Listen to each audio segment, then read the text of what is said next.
What's up everyone, how are you all? Today we are back with another blazing Naruto story. What if Naruto was neglected by his family and became the world's greatest swordsman? Part 1. If you enjoy, then please like, share and do comments, and also check the description box to original creator of this beautiful creation. Welcome to Konoha. And now we skip the blah blah blah that all of you have read countless times. Let me just cut to the chase for you all. 10 years ago the Kyuubi was released from Kushina Uzumaki, the wife of the 4th Hokage, after giving birth to triplets, though the first named Naruto was born 20 minutes before the other two. And said 4th Hokage was forced to fight to save them before the 3rd Hokage, Hiruzen Sarutobi, attempted the Reaper death seal to seal away the Kyuubi. However, he had attempted it on Naruto as he was eldest, but the boy's body rejected the Kyuubi's chakra and he was forced to seal the body in Naruto and its chakra into the two younger of the triplets. The second astonishing thing, Naruto's body rejecting the Kyuubi was the first, was that the Shinigami gave Hiruzen a pass on summoning him, but it did weaken him slightly, pushing his chakra reserves to that of a Jonin instead of a Sannin, which was counted as a fair trade. Anyway, for 5 years Kushina and Minato, the 4th Hokage, raised and treated their children equally, but that changed when the two younger children, Kiwon and Arashi, began exhibiting chakra and Kyuubi's chakra, making them focus on them, leaving poor Naruto alone. From there Naruto was essentially raised by the few friends he had. Mikoto Uchiha, the Uchiha matriarch and clan head after her bastard of a husband, was executed for treason after he stole the Forbidden Scroll and tried to get the Uchiha clan to learn from it. Sarada and Sasuke Uchiha, Mikoto's twin youngest children that were Naruto's age. Itomi Uchiha, Mikoto's eldest and the youngest Enbu captain in history. Shizune, the apprentice of Naruto's godmother Tsunade. Ayame Ichiraku, a civilian ramen chef that worked with her father. Yugo Izuki, one of his mother's students and an Anbu captain that specialized in swordsmanship. Hana Inuzuka, the daughter of Minato's teammate Sume. Kurenai Yuhi, a young chunin that specialized in genjutsu. Tamari and Gaara Subaku, the oldest and youngest children of the case cage that Naruto met when said man came for treaty talks. And Anko Mitarashi, a young girl who was betrayed by her sensei Orochimaru and Naruto treated as a friend regardless of who else said anything. The worst part was that Naruto's godfather and godbrother neglected him too in favor of his siblings.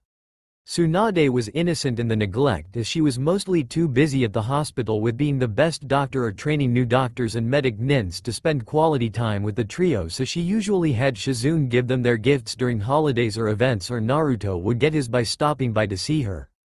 Naruto never told Tsunade about the neglect as he knew she saw Kushina as a daughter and didn't want to wreck that relationship for Tsunade. Moving on, we come to you 10 years into Naruto's life because we find him packing his things that he kept at the Uchiha compound.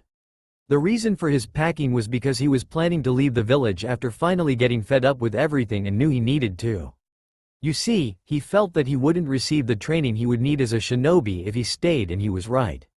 His friends taught or helped him with what they could, but with their individual schedules it wasn't a ton, and a few days ago when Naruto learned tree climbing on his own, he showed it off to his family only to have his father and mother scream at him, and his mother actually slapped him and sent him to his room, which he rarely slept in anyway. And that was the last straw for Naruto as he blew up at them and tore into them about hating them and how he wished he was never made part of their family before leaving. It was 2 days ago that he overheard a samurai that was guarding the fire daimyo on one of his many visits talking about how Iron Country had the greatest swordsmen and fighters in general that could stand up to any ninja. It was yesterday that he told his friends, which included Hiruzen, though the man was more focused on his own grandson than on Naruto, that he was planning to leave and go to Iron Country and train till he was 16 so he could be adequately trained and prepared for his life. His friends understood, though Sarada, Kurenai, Hana, Yugo, and Anko made him blush when they kissed his cheeks and asked him to be careful, while Itomi was going to have one of her larger crow summons transport him most of the way, then have some of the lesser ones watch over him until he got settled in Iron Country.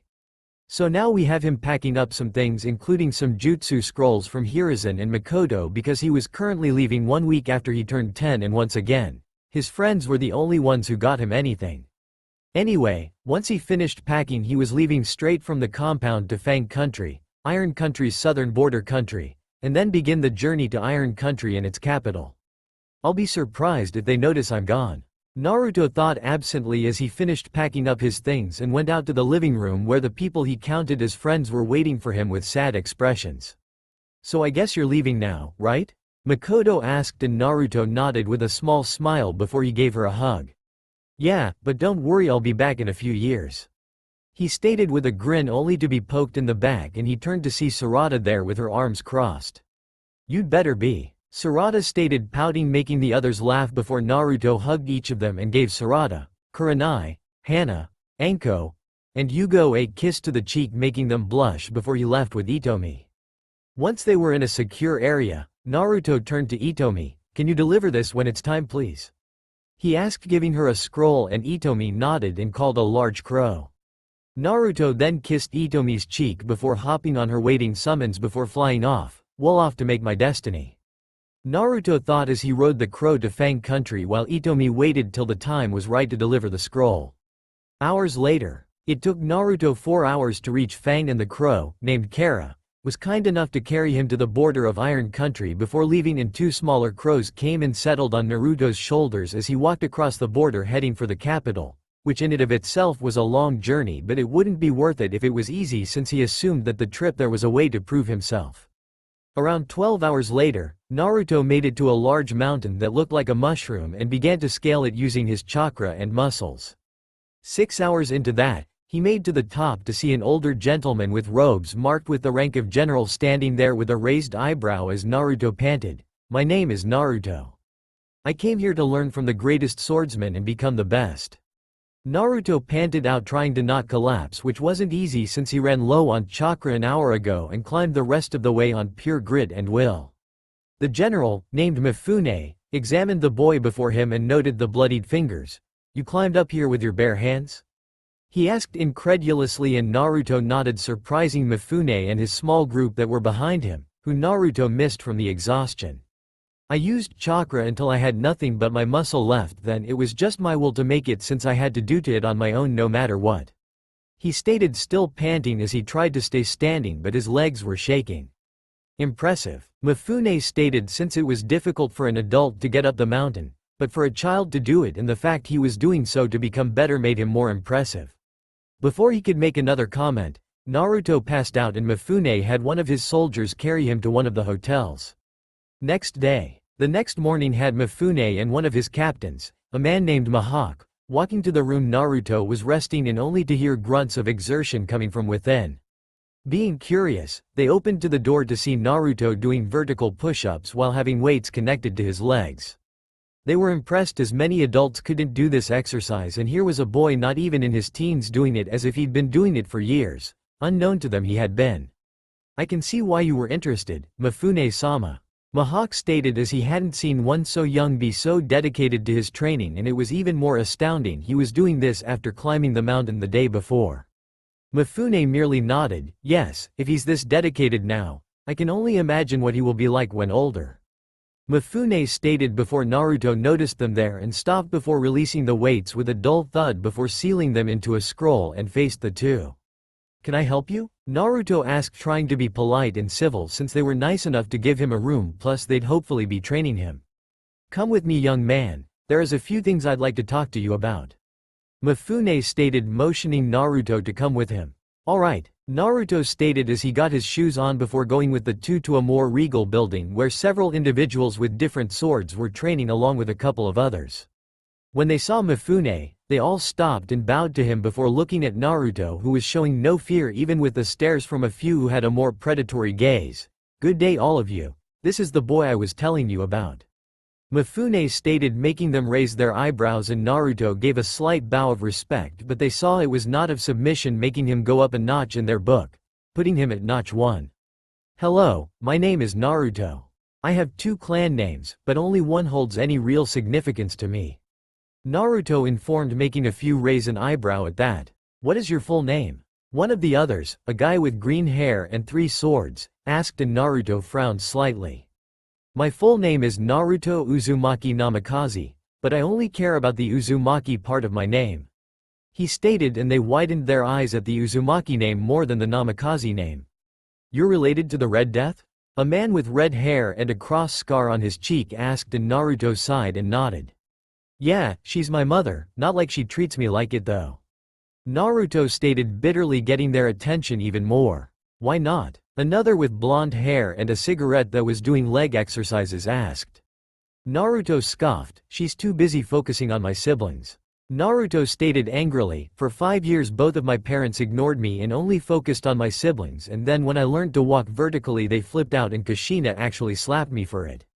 So now I've broken ties with them and will be my own self and Uzumaki.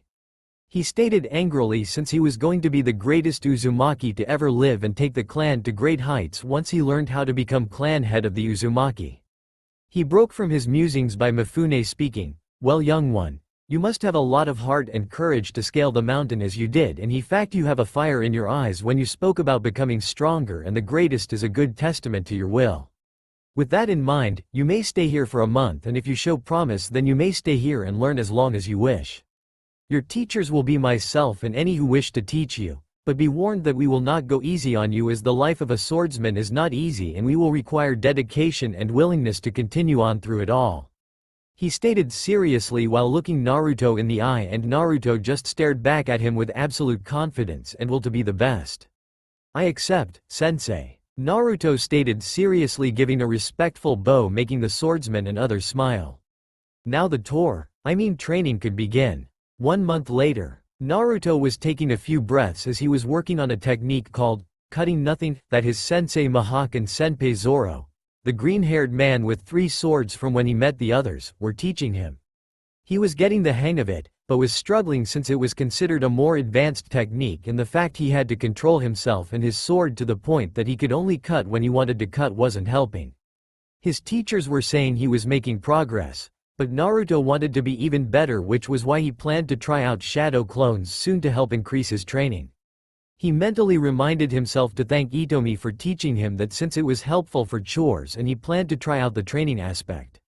Unknown to Naruto, there were several of the other swordsmen paying attention to him since he showed such grit and determination in his training, since he'd trained till he could barely stand, and the minute he had his energy back he would return to training and wouldn't try to learn anything new until he mastered what he already knew. Such dedication and focus was rare in one so young, and it only made them more interested.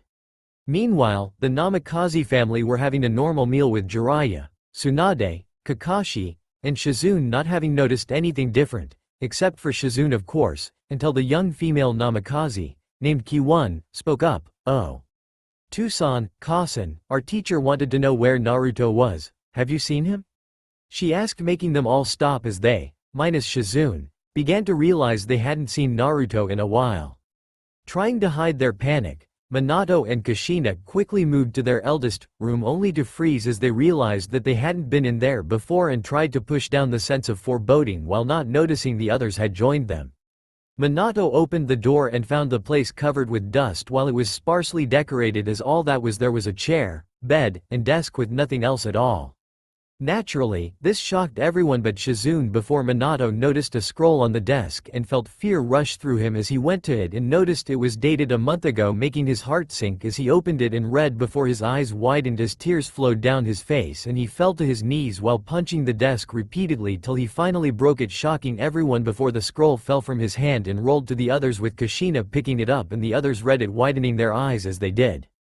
To whoever finds this first, by the time you've read this, I will be long gone to a place I know won't neglect me when I want to train, won't choose someone else to train instead of me just because they feel they may need more training for a stupid reason, and won't get angry at me and berate me for learning something on my own. I am forsaking the Namikaze name and will now be an Uzumaki only, and will not return unless I deem it necessary. If you are wondering why my room looks this way, it's because I haven't been living at the house since I was 7 and have stayed with those that I consider my actual family and friends, and kept the few things they gave me, since I was never given anything by my so-called family or god relatives after the age of 5. If you are hoping that if I come back, you can claim you noticed I was gone right away, you can forget that, because I had a seal on the letter that triggers when you opened it, so I know exactly when you opened it and know how long it took you to finally realize I was gone. If I had to guess, I would say at least 3 weeks, and it wasn't even any of you that noticed I was gone, but someone who couldn't help but notice, such as one of the academy instructors. Hope you all enjoy the life you clearly wanted, one without me in it. Signed Naruto Uzumaki. Everyone was shocked at what they read and Kushina dropped to her knees, shocked at how her oldest child felt and was starting to feel like shit for how she acted. The others did as well except for Shizune, for obvious reasons, and Tsunade since this was the first time being at their home in over a year, and as we stated before, she rarely saw the triplets as it was, so there was no absence for her to notice. Today she just assumed Naruto was at a friend's house since he had mentioned he ate meals with friends during his visits to her, which at times were months of time between. However, she was feeling a strong emotion right now, and it was anger. Anger at Jiraiya for neglecting their oldest godson. Anger at Kakashi and Minato for doing exactly what they preached against. Meaning showing favoritism, the siblings for not being there for their brother, and mostly at Kushina for daring to go against Uzumaki laws, rules, and principles by basically abandoning her child, clansman, and the rightful heir to the Uzumaki. Tsunade glared at Kushina and slapped her across the face before leaving with Shizune in tow, while Minato quickly had Kakashi go and get Anbu to try and track Naruto. Futile as it was since the trail would be a month old. 3 months later, Naruto stood facing a muscled youth with white GI pants, bandages around his lower legs and feet, and slipper-style sandals, and both were panting and covered in bruises. This was Sanosuke Sagara, a taijutsu fighter nicknamed the Steel Wall since that's what it felt like to hit him, and the fact that he could take life-threatening injuries and keep going. Naruto was training in his style of fighting after learning the personal close combat style of his third sword teacher Saito Hajime after Naruto learned the different styles of the sword art Gatotsu. Naruto's natural brawler style is what attracted Sanosuke since he fought pretty much the same way, and since he had a lightning-fast way of fighting due to Saito, Sanosuke decided Naruto needed a style that would let him take numerous hits and still keep going, plus it would let him train harder in his sword training if he could take more hits without having to stop. Once Naruto finished training with Sanosuke, he was going to train with a pair of people named Edward Kenway and Shay Cormac, who were both elite swordsmen but also stealth, tracking, assassination, and long-range experts, and he was going to learn their multiple methods and combat styles since Edward used 2 swords and Shay used a sword and dagger combo. Naruto had also began to successfully use shadow clones to train faster and more effectively, while mentally thanking Itomi for teaching him the jutsu. But each time he got a new sensei, he'd train with them solo first for at least a month, then he'd work with shadow clones since he wanted to show that he was taking things seriously and not just trying to rush through everything. Now, don't go thinking he had mastered everything from his other teachers, heck no, but he was having clones train in them and make sure he had them down easily, and would then work on being flawless and effective with them all before he moved to new attacks, stances, and the like. He was working harder this month than the others since Mihawk had informed him that in 2 months' time they would be going to Uzu to see if anything remained there that Naruto could learn or use. Naruto was excited, naturally, and hoped there would be things even Kushina didn't know since he planned to remove her and her children from the Uzumaki clan if he was able to become the Uzumaki clan head. Another thing on his mind was he still needed to find what sword was his ideal sword. He had styles for katanas and zanbatos, but the swords didn't resonate with him, and he was trying to find one that did while also keeping his skills with the other blades, since if he found himself without his ideal blade then he'd be stuck with an unfamiliar weapon and that could lead to his death. Naruto shook his head to clear those thoughts since he had plenty of time to worry about that and resumed his training with Sanosuke, which was essentially the two beating the hell out of each other. 2 months later, in the land of whirlpools, Naruto, now looking more fit and carrying a pair of wakizashis to get used to their feel and weight since he began training with another warrior named Aoshi Shimamori along with his other teachers, and it was coming along well. His training with Sanosuke was to the point Naruto was learning to use the Futae no Kiwami or double layer limit, which was a powerful and destructive ability that could cause damage on the scale of Tsunade's punches without the strength behind them. With his swordsman senseis he had already mastered half the techniques they wanted to show him and get him to learn, and he was working on making his own and learning some advanced moves. The main two he was having difficulty with were the hidden Mitsurugi and Gatotsu, since both required great leg and arm strength to do the fast motions and cutting, stabbing power. At present, Naruto, Mihawk, and Naruto's next taijutsu sensei named Sanji were in Whirlpool to begin looking around and training. Naruto felt strange there, as even though it was destroyed, his mind could envision it in its prime with various civilians, merchants, shinobi, and samurai walking the streets going about their daily lives. It actually pulled at something inside him and he decided to check the clan head, cage tower in the center of the village. Mihawk and Sanji merely took in the sights and let Naruto look around as they set up somewhere for them to camp as they didn't know how long they'd be there. Back with Naruto, he entered the tower which was still in good shape and found himself heading for the office and looking around to see many skeletal remains of different shinobi wearing headbands not from Uzu or Konoha, and it was only one with an Uzu headband for every 15 or so that had a different headband. It was a clear testament to how strong his clan was during the height of their power, and it made Naruto happy to know his clan was made of hard-working powerful people since they were only one clan and had made a village that could be on par with Konoha and the other great villages. Upon reaching the office, Naruto found a mountain of bodies and one skeleton wearing cage robes sitting in the cage chair, which Naruto assumed meant that the person defeated all the enemies that came for him before succumbing to his wounds.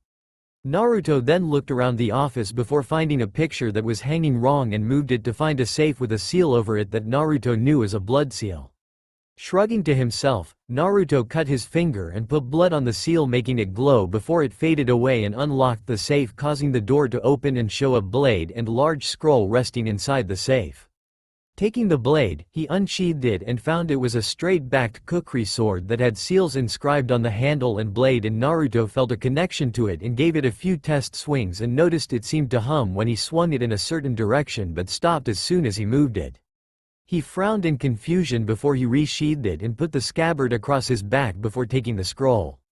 As he unrolled it on the desk, which was somehow still intact, he read from the last cage, "To whoever finds this, I pray to Kami that you are an Uzumaki, as I do not wish for our enemies or those who would exploit us to find the treasures you now hold."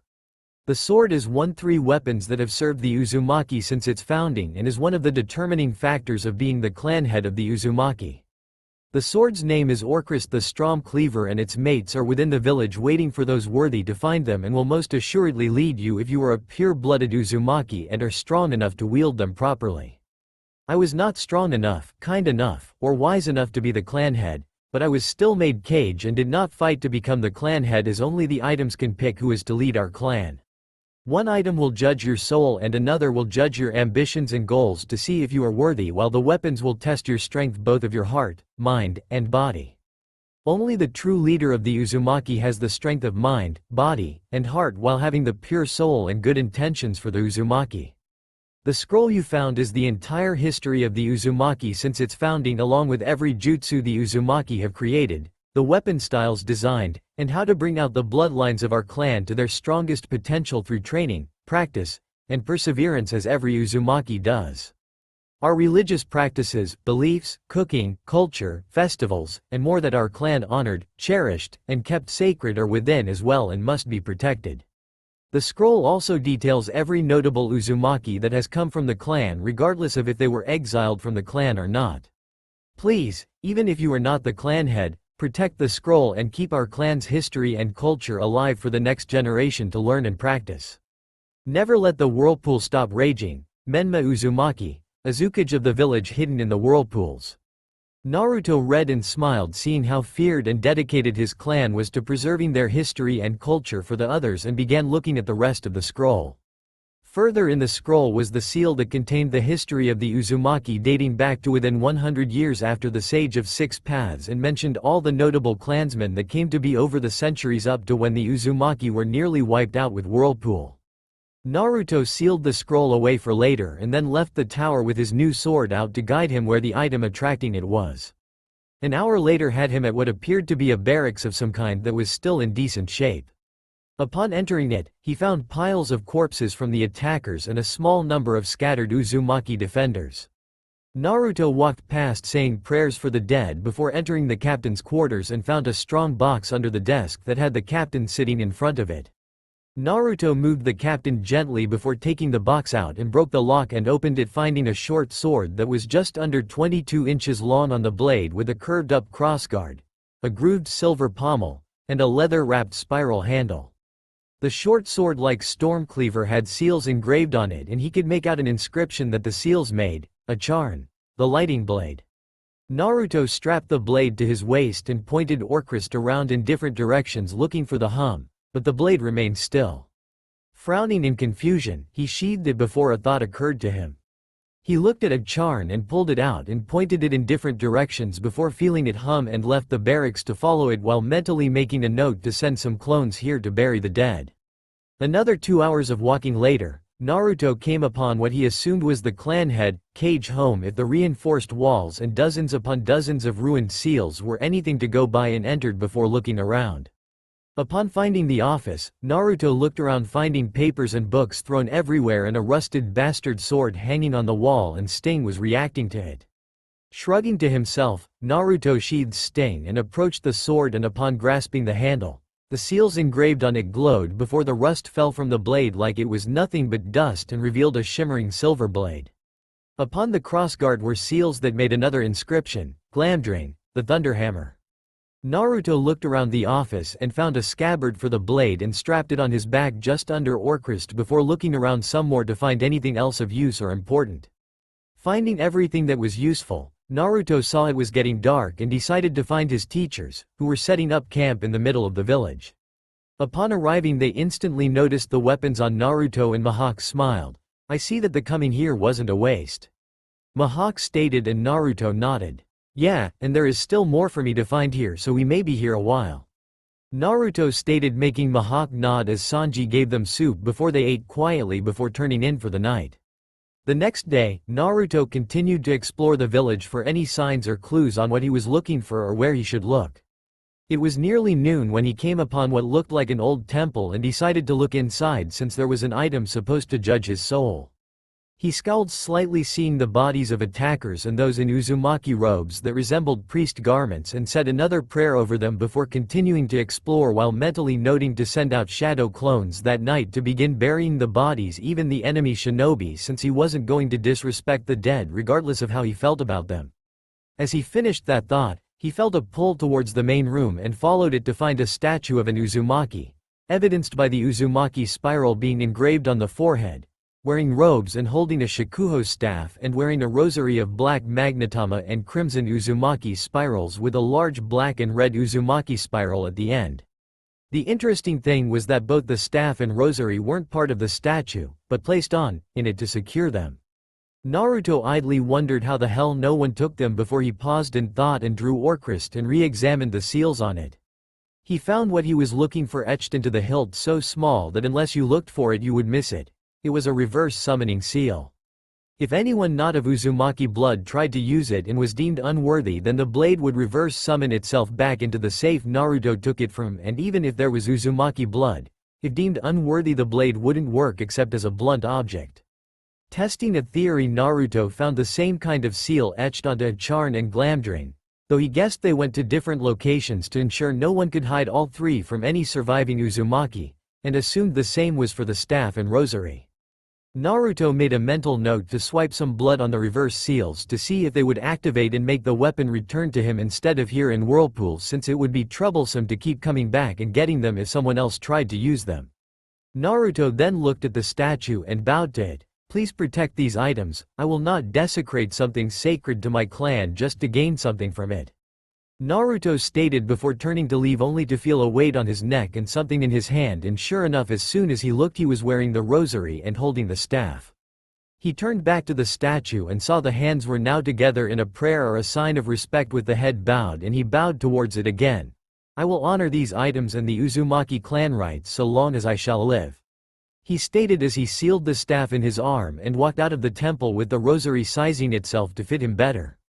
Naruto walked out and sighed slightly. He had most of what he needed to be the Uzumaki clan head, but being recognized as such was another matter entirely. He knew if worst came to worst he'd have to enact the Clan Survival Act, which was a law created by the first Hokage, and subsequently picked up by all the other villages, that if the last member of a clan was considered underage and took the clan head seat, then they had to be 16 and have one wife by the time they were 18 to continue the clan's legacy and bloodline. The first part was easy, but finding a wife in 2 years after he took the head position would be another matter entirely, and that was if he was done training by the age of 16. Naruto shook those thoughts away and quickly made several hundred clones, who nodded and began gathering the dead while 20 went to find a clearing to bury them in. While they did that, Naruto went about looking through the village for what was left to prove him worthy of being the Uzumaki clan head. He wandered for most of the day, only stopping when Sanji tracked him down and made him eat, as he wanted to find the last item before they were done on the island. Naruto knew he could get a week to stay here, but any longer would be harder, and he wanted to have the security now if he could have it rather than have to come back and take more time away. He'd rather come back here some time for the peace and quiet and pay his respects rather than because he wanted something from the land. He paused a moment as he felt something called to him for a minute there and looked around trying to determine where it was coming from and finally pinpointed it at the island's mountain. Shrugging to himself, he took off towards the mountain, making some more clones to help out the others as he found several remains still scattered everywhere. Upon reaching the mountain, Naruto began looking over the area around it, having guessed that the mountain was where the civilians were to evacuate to when an attack came. 20 minutes of searching led to him finding a seal carved into a small unassuming rock, and he activated, making a cavern entrance appear with torches lighting themselves down the cavern. Naruto quickly entered and followed the tunnel, feeling the call get stronger now the deeper he went. Naruto arrived at the vast cavern looking on in sadness at the bodies of the various civilians, ninja, and invaders, and quickly made several hundred clones to begin taking the bodies up while another popped so the clones preparing the graves would know to dig more. As his clones began doing their job, Naruto began looking around, and an hour of searching. As the cavern was that large, Naruto found a small patch of dirt that was more disheveled than the rest and quickly wiped some away, revealing a small box.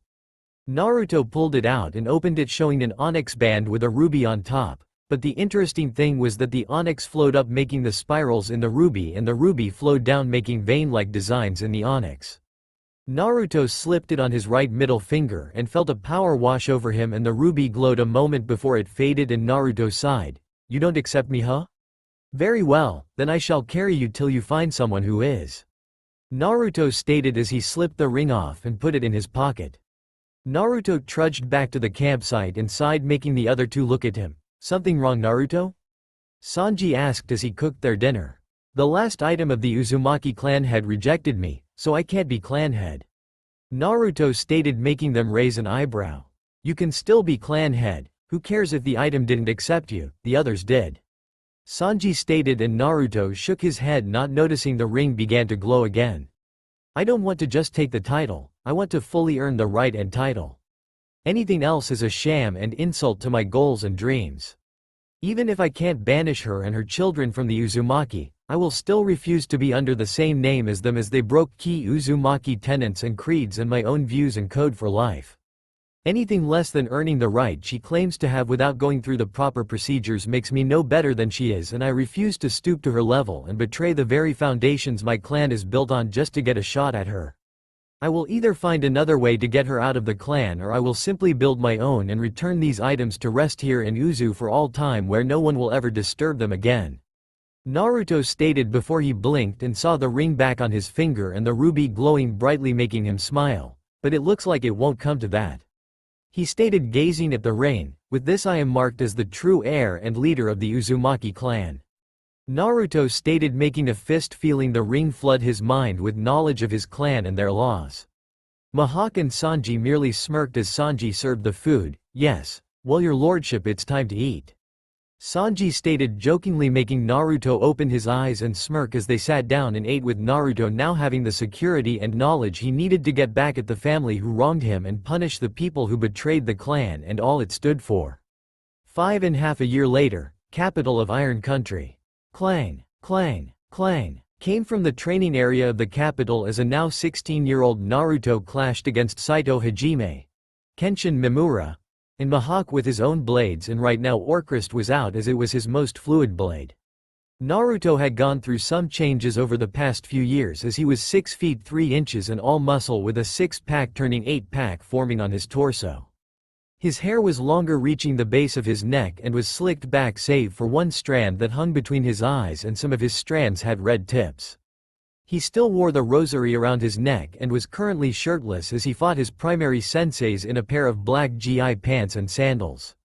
Around the area were the various warriors that had trained Naruto over the years, counting Mifune, and among them were some of their most legendary warriors such Cloud Strife, Sephiroth, Li Mu Bai, Altair ibn Lahad, Ezio Auditore, Connor Kenway, Zier Zero, Squall Leonhardt, Geralt of Rivia, Aoshi Shimamori, Sosuke Aizen, Seijiro Hiko, Kenpachi Zaraki, Anakin Skywalker, a man named only Jack, a large redhead nicknamed the Scotsman, and more. All of them had a hand in training Naruto at some point or another and could honestly say they'd never had a better student, and it was also a little scary how good he had become in just over 6 years of training with them and how many different styles he learned. Naturally, they weren't the only ones that were watching, since Naruto had attracted the attention of several women in the Land of Iron just being himself, and the women were ready to go with him wherever he may go, with one already being his betrothed.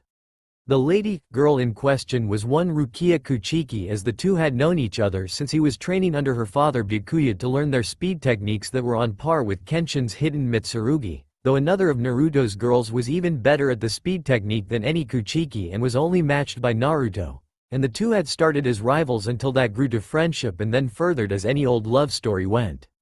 The interesting thing was that Rukia was the one who wanted Naruto to date other girls since she was friends with the ones she had met and didn't want them heartbroken. And apparently she liked the idea of having a husband that could handle multiple women and still be ready for more fun.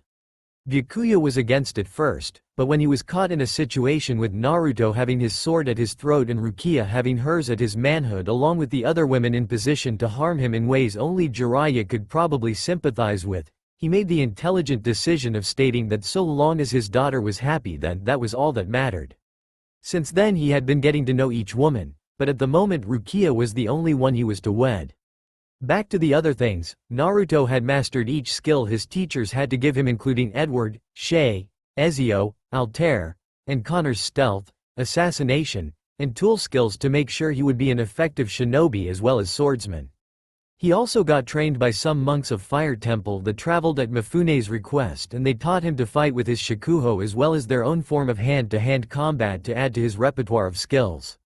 The monks were very eager to help him since apparently the only other monks they respected as much as they did the samurai were the Uzumaki clan monks, who gave them the basis for their faith and practices. Naturally, this made Naruto even more eager to learn from them, and they were impressed and amazed at his dedication, restraint, and discipline, since it was something unseen in anyone, let alone one not even to the age of 16. One major benefit he gained from them was learning to fight without his eyes, so he had one advantage over any enemies that came after him with the intent to blind him. Back to the fight, the three master swordsmen were actually having to work to gain any ground, as Naruto proved he was worthy of his nickname, the Sage of Swords, as he had quick grasp of any blade he picked up and could be swinging it with little to no difficulty within hours without using shadow clones. As a result, it was very hard to attack him with a move he hadn't already mastered, learned to counter for, or learned to dodge while turning it to his advantage. For instance, when Saito would come in with a Gatotsu thrust, Naruto would duck at the last second and grab Saito's sword arm and slam him into the ground before dodging, as Kenshin or Mihawk would come in to ensure Saito wasn't taken out of the fight. For Kenshin, certain hidden Mitsurugi moves needed him to take a step in advance, and Naruto would strike at that moment and keep him from getting firm footing for the attack and begin his own barrage of attacks with the other two moving to help. For Mihawk, it was a matter of redirecting, countering, blocking, or engaging him in close combat with his blades like he wasn't fighting as a swordsman, which threw Mihawk off slightly. At the moment, Saito was a bit scuffed up. Mihawk had some cuts in his clothes and a bruise on the right side of his face from a vicious right hook from Naruto. And Kenshin had cuts and tears in his kimono, and all three were panting while Naruto stood with Orcrist pointed towards the sky in front of his face and didn't seem to be breathing hard at all. It was clear to everyone that they had basically made an unbeatable swordsman, and with his other skills handy he could be a force to reckon with even for S-ranked enemies, which was who he was facing right now. His training with Sano, Kenpachi, the monks, and those like them made him a proverbial steel wall of muscle and nearly unbreakable when in combat. His training with Saito, Aoshi, Kenshin, and Byakuya made him a speed demon.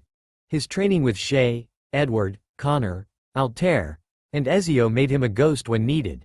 Sanji and two others gave him an unorthodox method of fighting in hand-to-hand that kept an enemy guessing. Mihawk, the monks, and Mifune gave him focus, discipline, and sharpened him into a prime example of a swordsman while keeping emotions in check. And all of it only piled onto his already impressive stamina, making him able to outlast any opponent, and that wasn't even taking into account the jutsu he learned over the years, both from what he had with him and what he learned from the Uzumaki scrolls. In short, they'd made the perfect fusion of a monk, soldier, samurai, fighter, assassin, ninja, and warrior, and the boy still had years to grow before he hit his prime. It was almost scary how skilled the boy was, and he still wanted to become even greater and surpass every swordsman that had ever lived. They honestly believed he could do it, especially Mifune, since he knew that if Naruto wanted he could have the rank of general within a year if he joined the standing forces of Iron. But he knew Naruto's goals and dreams had him going somewhere else in the world, and he wasn't going to deny a boy he began to see as his own the dream he sought for and craved. Mifune already planned to go to Konoha for the upcoming Chunin exams if Naruto was going to compete, as he wanted to watch with pride as everyone saw the diamond that most of Konoha foolishly neglected and tarnished. He broke from his musings seeing Naruto was getting ready to end it and quickly tapped his cane down on the ground, signaling the end of the fight. "That's enough. I don't need you for getting too serious and someone losing a limb or worse." He called, making them nod before Naruto gave his three senseis a salute, which they all readily returned while the crowd applauded at the show. Naruto sheathed his blade and bowed to Mifune before activating a seal on his arm that put him in a pair of black pants, black boots, a red muscle shirt, and a black cloak with "Sage of Swords" down the back of it in red, all of which were form-fitting and showed his defined muscles. Naruto then put Orcrist on his back and unsealed Glamdring and a Charn and strapped them back on his person. Mifune then approached as Mihawk, Kenshin, and Saito moved back to the others. "Naruto, 6 years ago you came to us to become stronger and better yourself. I can state with utmost confidence that we have made you the strongest and the best, but there isn't anything left for you to learn here, and while I would be honored to count you among our forces, that is not where your dreams and goals lie elsewhere. Because of that, we wish you well on your travels and know that you will always have a home and place here should you want it." Mifune stated with a smile fathers had when looking at their child accomplish something. Naruto stood straight and approached Mifune before embracing him like he was family. "Thank you, Mifune Gigi," he stated, making Mifune smile and return the hug before patting him on the shoulder, turned and marched off to continue his duties. Naruto nodded to the others as they either gave him pats on the back, nods of respect, or some other form of respect and caring in their own way. Naruto then felt someone press against his back and rub their hands on his chest. "I guess that's his way of saying he's proud of you," he heard his fiancée Rukia say while pressing her modest C-cup breasts against his back, and he smiled. "Yes, it's also his way of saying that if I ever need help, the army of this country is just a call away," Naruto stated before he turned and captured Rukia's lips in a kiss, making her moan as she wrapped her arms around his neck and deepened the kiss as Naruto moved his hand along her back, sending shivers up her spine. The two separated at a whine and looked to see Naruto's other girls standing there with a pout. Yuno Hana Retsu, Rengoku Matsumoto, Yoruichi Shion, Megumi Takani, Yumi Komagata, Tifa Lockhart, Siri, Triss Marigold, and Yennefer. Rukia and Naruto smirked before he quickly made a group of clones, and each clone took a girl and gave them a passionate kiss that made their legs weak while Naruto kissed Rukia again. After about 5 minutes, the Narutos separated from the girls, leaving them slightly dazed, and he smiled. "Pack your things, we leave in 2 days," he stated, getting them out of their stupor before they nodded and each gave a kiss to his cheek and swayed their hips as they walked to get their things, making Naruto chuckle before he looked at the sky. "Get ready, Konoha, Namikazes, I'm coming back and you're not going to be happy with what I have to say and do," Naruto stated as the wind suddenly picked up and blew in the direction of Konoha. Naruto was going to bring his talent and power to Konoha, and he was going to ensure everyone on his shit list was put on notice and made painfully aware of what they ignored or threw away. He wouldn't kill them, they hadn't earned that punishment, or was it a mercy?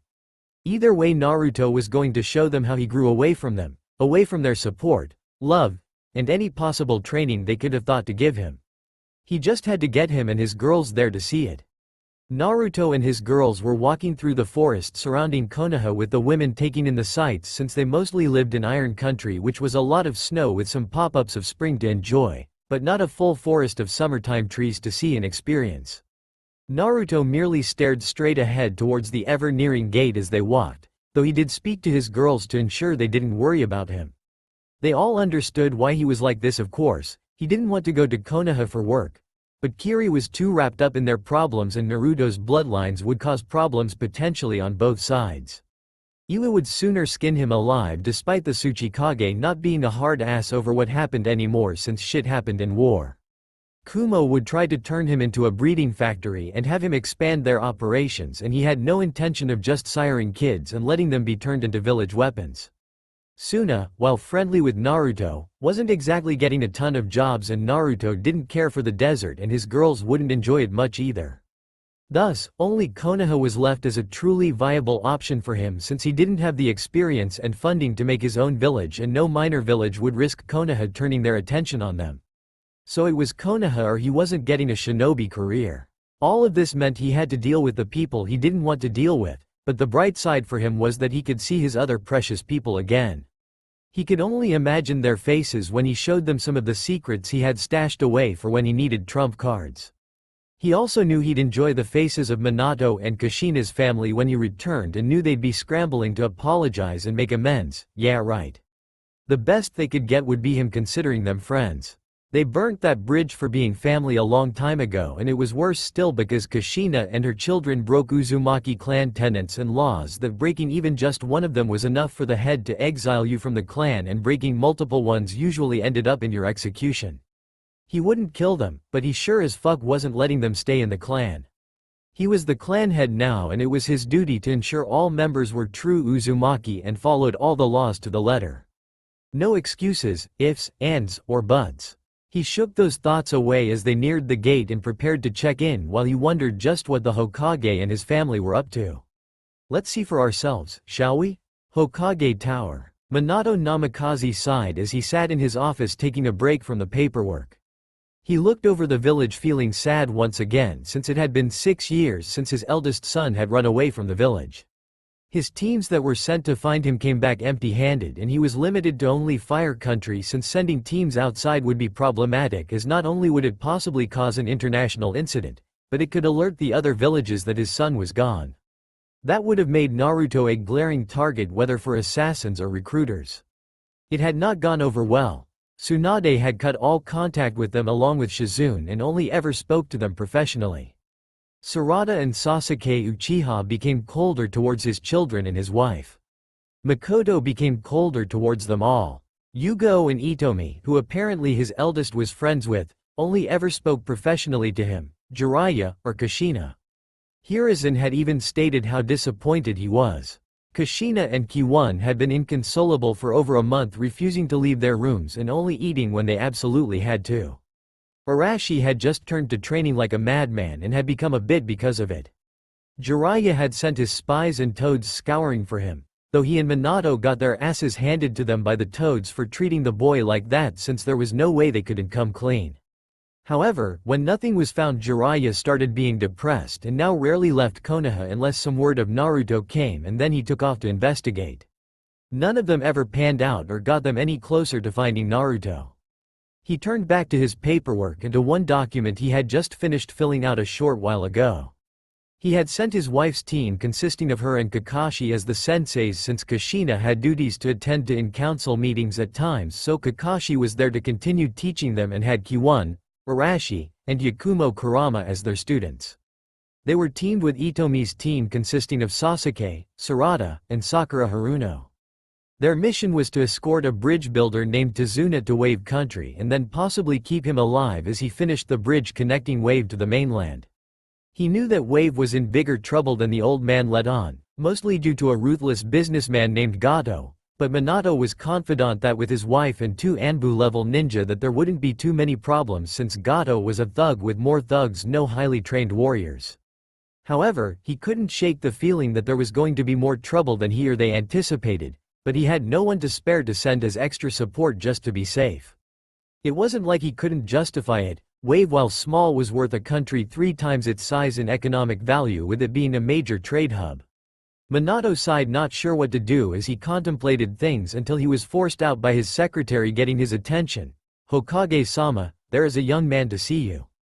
He doesn't have an appointment, but you're technically free for the next hour or so," she stated, knowing he usually used this time for paperwork and review. Minato frowned in thought before deciding a break would be fine. "It's all right, Maya, please send him in," Minato stated, getting an affirmative before the door opened a minute later, making Minato freeze in shock. The man standing before him stood in a pair of black pants, black boots, a red muscle shirt, fingerless black gloves, a belt with some pouches, and a black cloak that seemed to almost be part of his body with how snug they were. On his waist was a scabbard with an oddly formed sword. However, it was his head that shocked Minato. Crystal blue eyes, 3 whisker marks on each cheek, sun-kissed blonde hair with red tips that was pulled back into a small ponytail, tanned skin, regal-looking face, and little to no baby fat at all. And Naruto? Minato stuttered out as the man in front of him looked at him with indifference. Hello Hokage-sama, it's been a while. Before you attempt it, do not hug me and treat me like nothing has happened before I left. I am here simply because there was no other real option for me to become a ninja, and no, I won't call you father. Naruto stated calmly, and Minato flinched and looked saddened. But this is your home, you belong here. Minato stated, and Naruto merely looked at him as if asking, is that seriously the best you got? I choose where I belong. I am only here because Kumo would try to turn me into a breeding machine. You would probably try to skin me alive and then make me into a breeding machine. I don't care for the desert, so Suna is out. And I could have gone to Kiri to help them settle that civil war mess, but by the time I got there it would most likely be over, and there is the cost of going there in addition to actually getting there and getting the rebels to trust me. And if the rebels lost, then I'd have to fight the entire village to get away. I would have built my own village if I had the necessary land, experience, candidates, and finances, but I lack the experience in leading large groups as I've only led squads before and don't have the resources, so that was out. And no minor village would take in the son of a Kage since it would draw a lot of attention, both beneficial and hostile, to them. Thus, I had little option left if I wanted to have a ninja career than to come to Konoha. It's as simple as that, Hokage-sama, and nothing more. Naruto stated calmly, making Minato sigh sadly. I see. He stated, not wanting to push matters right now, especially since it would just cause a bigger rift between him and his eldest. It didn't help matters that Naruto could just leave if he did push, since there wasn't anything to stop him. Minato couldn't arrest him or anything since he hadn't done anything wrong. He certainly wasn't going to have a Yamanaka wipe his mind or something horrible like that, which some of the more zealot shinobi would suggest. And he definitely couldn't have someone following him constantly to keep tabs on him, especially if Naruto found out and things got violent. It was also a matter of Minato would need the rest of his family to talk and try to convince Naruto to stay, and he knew Kushina would kill him if he tried to convince Naruto and failed while she was gone. Basically, his only option right now was to suck it up and hope he could start mending the damage that was done. He broke from his inner musings as Naruto spoke. Good. Now while I'm sure you'd have a skills drill and exam to see what rank I should have, I am fine with Genin rank. Anything higher than that would be seen as favoritism being shown, whether because I'm your son and you overbelieve in my skills, or because you gave me the rank just to make me more considerate to staying here and trying to make things right, as you no doubt would put it. So I'll take Genin rank, and I'm sure the Jonin senseis were assigned already, so I'll just be a floater helping out different teams and the like until such time as a team opens up, a new team can be formed, or I prove the point that I can be solo and be fine. Naruto stated, since he wasn't going to have anything handed to him or let someone accuse him of getting something handed to him. Minato sighed slightly, knowing he is right. It was why, despite knowing his other 2 children were Chunin level, they still had to be Genin.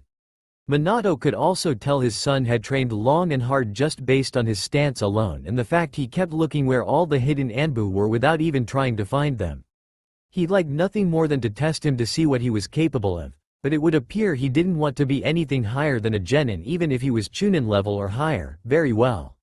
He stated before digging in one of the lower drawers and pulling out a headband, since the Hokage was required to keep some on hand in case they managed to get a missing nin to join the village or they got a defector. Naruto took the headband before undoing his ponytail and tied the headband around his head, pushing his bangs out of his eyes and letting his mop of blonde hair fall around his head just above his shoulders. The only reason he kept his hair this length was because his girls all had a thing for running their hands through it during makeout sessions, and his only issue with that was that it would get in his face at times and distract him. Now that he had a headband, he didn't have to worry about it as much, especially since he could turn it into a bandana if the headband wasn't as effective as he would like. Before either of them could say anything else, a Chunin rushed in with a scroll in hand. Hokage-sama. Urgent message from Kakashi. The Chunin stated as he quickly gave the scroll to Minato, who opened it and read the contents before cursing. Damn it. Naruto, I know you just got here but you're all that I can spare at the moment for backup. Minato stated and Naruto shifted his stance to show he was being serious. I need you to head towards the Land of Waves and provide backup for teams 6 and 7. They've encountered some extra resistance than we were anticipating and want backup just in case. Minato informed and Naruto nodded. Alright, I'll take 2 companions of mine to help since there could be medical injuries and one of them is a skilled medic. Naruto stated and Minato nodded, though he wanted to question about his companions, and dismissed him right before he disappeared from where he was standing, shocking the 2 people still there. Minato then shook his head and looked back at the Chunin. I want to be informed the moment any other available ninja arrive back in Konoha. No exceptions and no excuses. Inform the gate guards that all returning shinobi are to report to me immediately until further notice. He ordered and the Chunin nodded and left to deliver the orders. Minato sighed as he looked back at the scroll. The 2 teams had been met with an ambush of around 50 bandits, with the last one alive telling them that Gato had apparently hired some extra muscle in the form of missing nin. One of whom was apparently Zabuza Momochi, and if he had enough help especially with bandits aiding then he could pose a threat. Minato believed in his children, student, and wife, but they weren't invincible, and he wasn't taking a chance and neither were they. He just hoped Naruto and his 2 companions would be enough to help them until he could find someone to send to help further.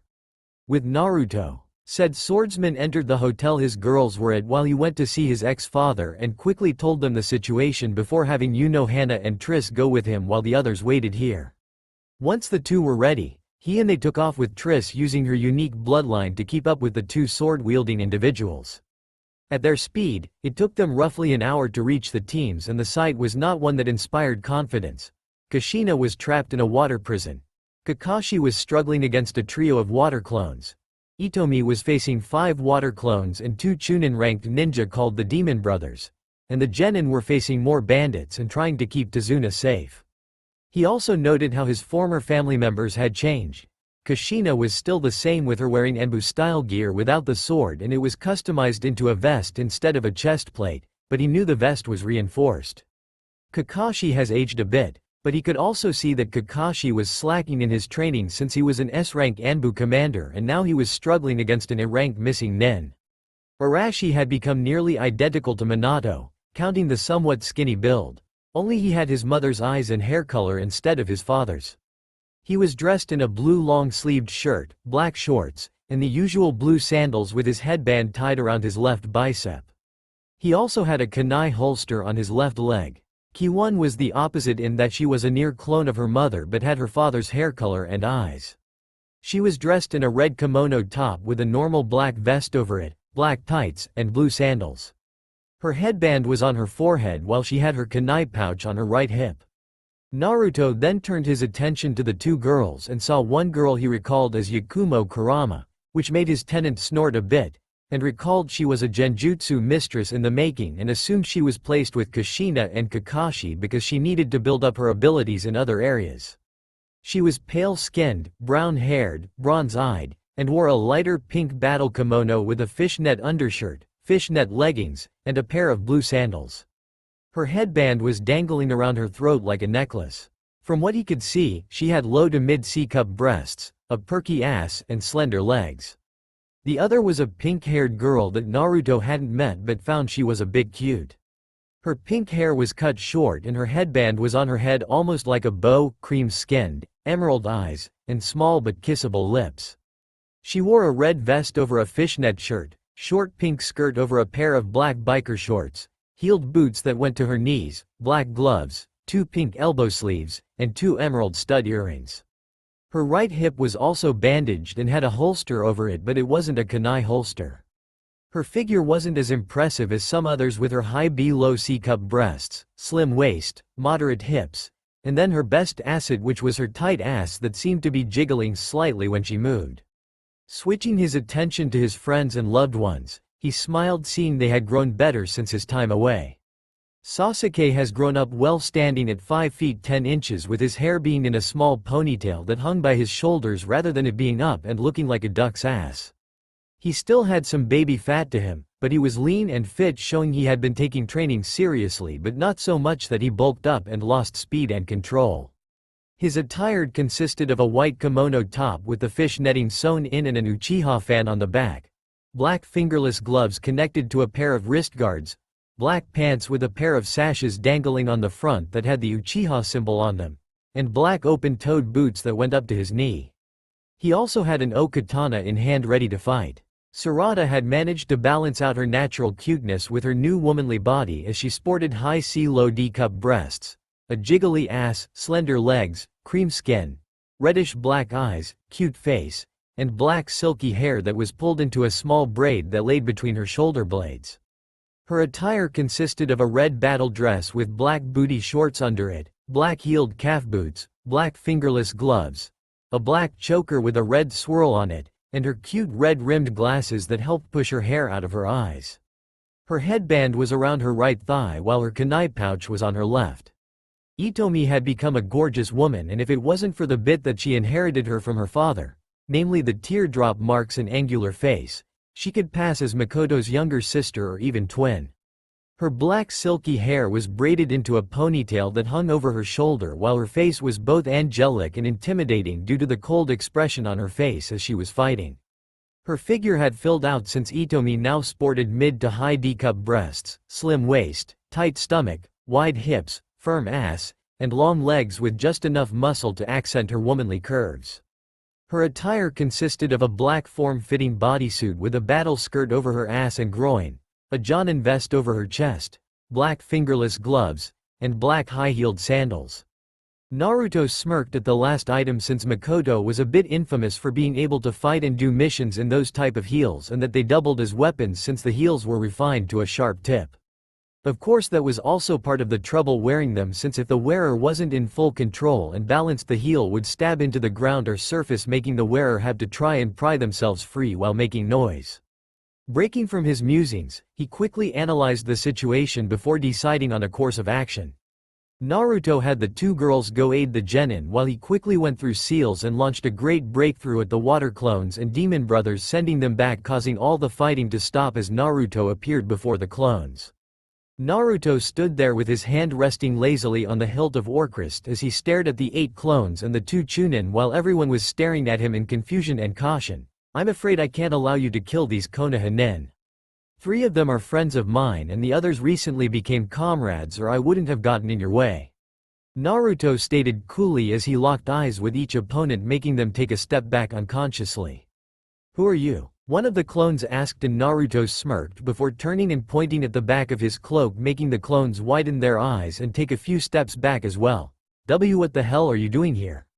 We're nowhere near samurai territory and I've never once crossed Iron Country," one of the clones shouted, sounding intimidated, surprising both the demon brothers, the Konoha nin, the original Zabuza, and the other person Naruto knew was off to the side watching the scene.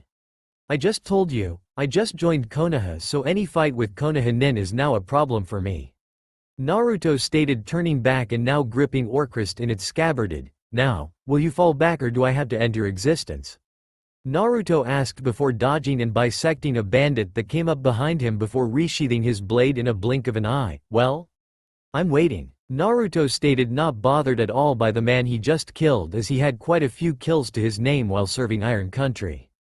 The onlookers just gaped at the display since they couldn't even follow the movements he did to commit to the kill, and bandits were backing up, especially when 2 women appeared in front of the genin with one holding a sword and the other having glowing hands.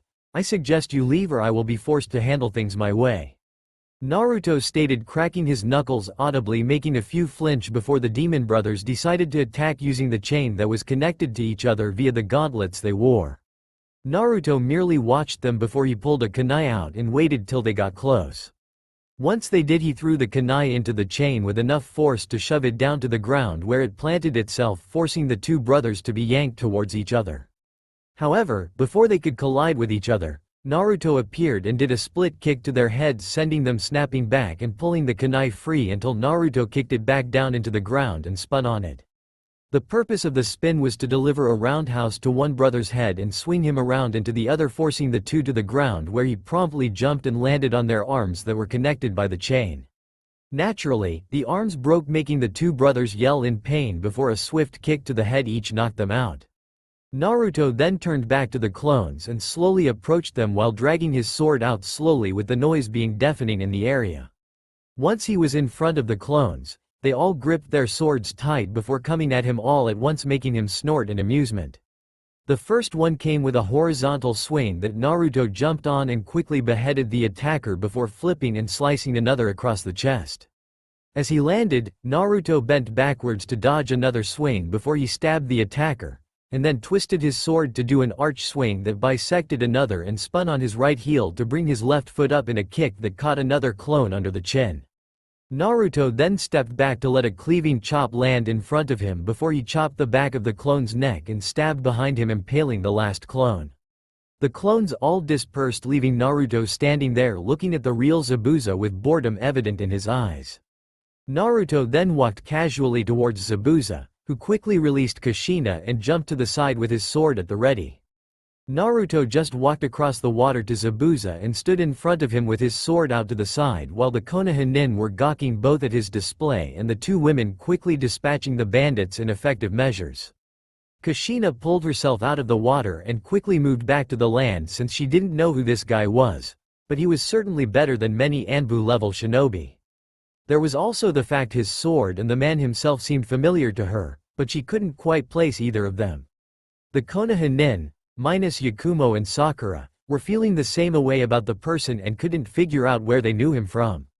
They broke from their musings when Zabuza attacked, only to have each attack blocked or evaded with ease. Problem with a Zanbato: you can only attack in 4 directions: horizontal, vertical, and the 2 diagonals, which means your attacks are limited and I can easily dodge or counter them. Naruto stated since it was always an issue of Zanbatos to have limited ability to attack even if you could gain speed with it. Zabuza grit his teeth since usually his speed and skill with it was enough to make up for that fact, plus not many people had the strength to counter an attack from his sword, let alone shrug it off like it didn't bother them. He then continued his attack before Naruto disappeared and Zabuza felt a blade as his neck, making him freeze. You lose. But I know your ally in the trees won't let me kill you, so I'll let you leave with your 2 subordinates, and perhaps you'll be more of a challenge when you haven't used Charka to face someone beforehand. Naruto stated as he turned his blade so the side blocked the Senbon heading for Zabuza's neck before Naruto sheathed his sword and walked back to the shore. As he walked he idly saw a girl.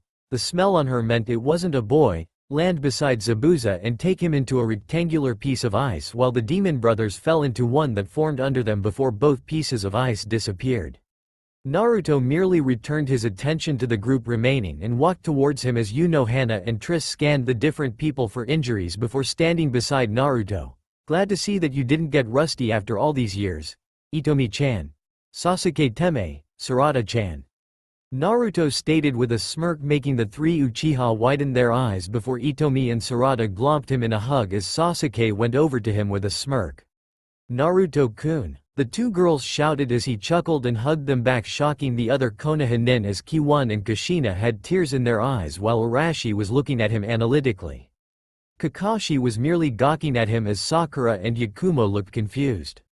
Naruto then pulled back and smiled at them, which caused them to blush, and it increased when they realized how well built he was. It's good to see you again, Itomi-chan, Sarada-chan, Sasuke Teme. He stated while Sasuke snorted and fist bumped him since Naruto didn't mean anything by the name, it was just what he had called Sasuke since they first met. Sasuke had decided he was stronger than Naruto and Naruto had replied with, "Oh yeah? Well, just try it, Teme." Before they then beat the hell out of each other, with both winding up laying on the ground with grins on their faces at finding someone that could handle a fight with them. Naruto and Sasuke had been friends since and had always looked out for each other up until Naruto left. Now Sasuke could see that he clearly had a lot of catching up to do with his surrogate brother, though he was aware that his mother also had a thing for the blonde, but so long as he didn't have to see it, then he didn't have to worry too much, at least for now. He broke from his musings as Kushina walked up. "Sochi?" Kushina asked tentatively as Naruto then turned towards her with an expressionless face, causing her some hurt. "Hello Kushina-san," he stated blankly, making her tear up more at the fact he wouldn't call her mother. Naruto then turned his attention to Tazuna. "Tazuna-san, We should get to your home before any more enemies come and before it gets late." He stated, practically destroying the subject of his return, and Tazuna merely nodded before leading them to his home, with Naruto and his group quickly following and the others slowly coming up behind. It took an hour to reach Tazuna's home, where he quickly entered and announced he was home and immediately got a hug from a young woman. "Father, you're back and all right," she shouted while hugging him, and Tazuna laughed and hugged her back. "Of course, I am Tsunami. It's thanks to these super strong ninja that were assigned, though a late arrival saved all of our butts," Tazuna stated as the Konoha groups came in, with Tsunami blushing slightly at seeing Naruto. Naruto Uzumaki miss. Naruto introduced himself, not missing the hurt look on Kushina and Kiwon faces or the frown on Kakashi and Arashi's faces.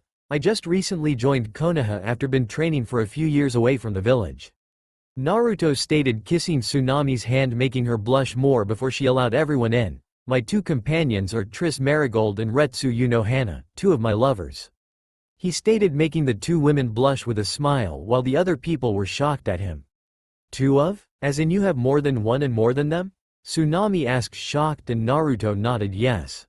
"Yes, each woman gained a piece of my heart and I a piece of theirs. I'm already engaged to marry one of them as it stands after having been around her for over 5 years." Naruto stated, not at all ashamed or embarrassed to talk about his lovers, since there was just nothing to be ashamed about. Everyone merely gawked at him, while Kushina felt her heart shattering, as not only did her son find someone but was already getting married.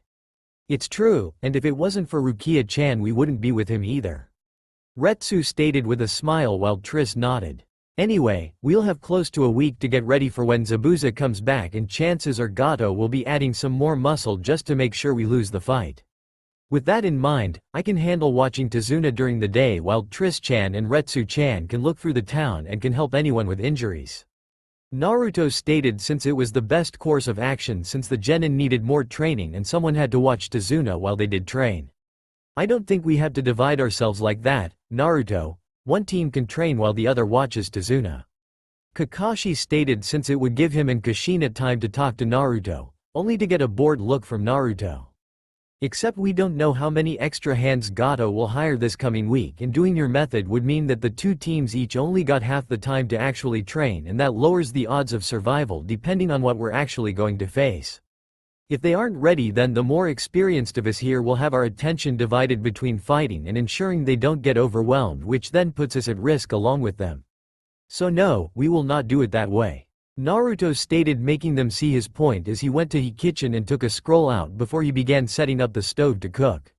Tsunami was confused on what he was doing before she saw him reveal food from the scroll and start cooking, and came over to help. She refused his comments on her not needing to help since she liked cooking and they were guests, which meant there was even more reason to help cook. Triss and Retsu were interacting with Itomi, Sarada, and Sasuke while attempting to be polite to Kushina, Kakashi, Kiwon, and Arashi. I say attempting because they weren't too happy with how the four treated their lover. While they had tried to help their lover get past his anger, they slowly saw his point of view as he revealed certain truths and idiocies they had followed for idiotic reasons. They did want Naruto to let go of his anger, and he had, but they weren't expecting him to forgive them for their various betrayals entirely, since not only was it against his nature to let such betrayals stand, it was also against his clan's core tenets and laws, both religious and not, and Naruto wasn't going to violate those no matter the intentions behind doing so. "So, how long have you known Naruto?" Kushina asked, trying to be calm and polite since the mother in her wanted to interrogate and learn everything about them and her son. Retsu merely looked at her a moment. "Oh, about 5 years now," Retsu stated casually, since she hadn't actually met Naruto during his first year in Iron Country, so she wasn't lying. "I see. Are either of you two the one he is engaged to?" Kushina asked, wondering if she could at least get to know her future daughter-in-law. "No, that would be Rukia, who is in Konoha at the moment. I only entered a relationship with Naruto 2 or so years ago, while Triss has been with him close to 3 years," Retsu stated in the same polite tone. "Why didn't you send him home?" Kiwon finally demanded, angry that these two women wouldn't send her brother home to his family. Retsu merely turned and stared at her impassively, while Kushina, Itomi, Sasuke, and Sarada all glared at her for being rude. "And where, pray tell, is his home, Miss Namikaze? With people who ignored him for half a decade?" With people who didn't even notice he was gone until an entire month after he left and said people weren't even the ones who noticed he was gone. Or maybe the home you are talking about is the village that despised him for holding that beast inside him despite the fact you and your brother hold the chakra of that beast? By all means, Miss Namikaze, do tell me which one you would like to choose. Retsu stated, making Kiwon remain silent. As to why we didn't, he risked his life and showed his character in reaching our capital city on his own, and it is he who chooses where his home is, not you, and certainly not the two people responsible for his birth. Retsu stated with an edge to her voice and clear venom present when she had said Namikaze. I apologize for my daughter's outburst, it's just we have been worried about Naruto for a long time. Kushina stated, giving Kiwon a look that said they would talk about this later. Then perhaps you should have been concerned about him from the start instead of only when you noticed he wasn't there anymore. Triss stated coldly, making Kushina flinch since she and the others did deserve that. That's enough, Triss. Retsu, if they want any information concerning me, then they can grow a spine and ask me themselves. Naruto stated from the kitchen, having heard their conversation from there. As you wish, Naruto-kun. Retsu and Triss both stated as they returned to chatting about normal things with the Uchihas of the group. It was a short time later that a young boy came in and merely looked at the gathered ninja and two others before scoffing and going upstairs to his room. A couple hours later had Naruto preparing the table, which included a seal to expand it to hold the number of people, as the food he and Tsunami were making was just about finished. Only Naruto's friends had been able to talk to him during that time, as he wasn't feeling too conversational with his ex-family. The group ate quietly, enjoying the food, while the boy from before was still sulking and glaring occasionally at the ninja, which was starting to irritate Arashi. However, there was no incident that night, and everyone turned in for the night, with Naruto and his two girls sleeping in the living area to ensure no one tried to sneak in on the bottom floor. Though Naruto did have to keep his girls a bit under control, since they only occasionally got some alone time with him when Naruto was able to do so, as well as make sure each girl got a turn with him and not a clone. Morning. The next morning had the Konoha group waking up with food already on the table prepared and Tsunami sitting and eating, while Tazuna had already left for work with Naruto. Naturally, a few were saddened by that since they wanted to talk with the blonde. However, Itomi, Kushina, and Kakashi knew they needed to get their teams into shape and began planning the schedules for training, since Naruto was taking over watching Tazuna. With said blonde, he was standing on a nearby rooftop overseeing the bridge construction, while an army of clones were helping Tazuna after a bunch of spineless cowards quit out of fear, and now his clones were picking up the slack. Evidenced by there being two clones carrying girders, others moving large cinder blocks, and still others setting the steel supports and rivets. Tazuna was grateful for that, since at the rate they were moving, they could be done ahead of schedule and be set even if more workers quit. Plus, the clones were technically extra security for him and the bridge, ensuring that none of Gato's thugs could get close without being seen and taken down. If he had this kind of muscle from the start, then he would have had the bridge done in a matter of weeks instead of months. On the other side of the village, Retsu and Triss were walking around casually, looking over the area and marking anything of interest for Naruto, since he had an idea for Wave after they freed the country, and it would serve Naruto well in the future, and Konoha, depending on how nice Naruto was feeling towards the village at any given time. The country would benefit as well, so it was a win-win for both Naruto and the country, with Konoha perhaps getting something from the deal too. It was also to serve as a backup option for Naruto should things not work out with Konoha, and Naruto wanted another place to stay besides going back to Iron Country. He loved the people there, but the snow and ice got annoying after a while. Not just the footing problem or the swords occasionally getting stuck in the sheaths from the frost, but as well as it sapping your strength and ability to move. There were benefits, of course: burning fat to get muscle, chakra control exercises by using chakra to warm the body, learning to fight on unstable ground, and so on and so on. Essentially, the country and people were great, but the weather left much to be desired despite the combat benefits provided. Anyway, Retsu and Triss were examining the different buildings that were boarded up or seemed to be on hard times and could close down at any moment. They knew Naruto's plans would benefit the country as much as it would Naruto, which is part of the reason they were all for helping him, since these people would need the help after Gato was eliminated. Even if they managed to take his fortune and use it to help the country, it would take years to rebuild everything back to an economic peak, which is where Naruto's plans would help expedite that and benefit him in more ways than one. This wasn't to say that Naruto only did something if it benefited him, but the combined benefits more than added a bit of incentive to give the help. So why not? They benefit and so does Naruto, which lets them build a better relationship and help the country even faster. The two then broke from their musings and exploration at the sight of a group of thugs harassing a merchant demanding money. Naturally that didn't sit well with them and they approached, making the thugs look at them with sneers before they turned to perverted grins. Well, what do we have here? A couple of gorgeous women out alone?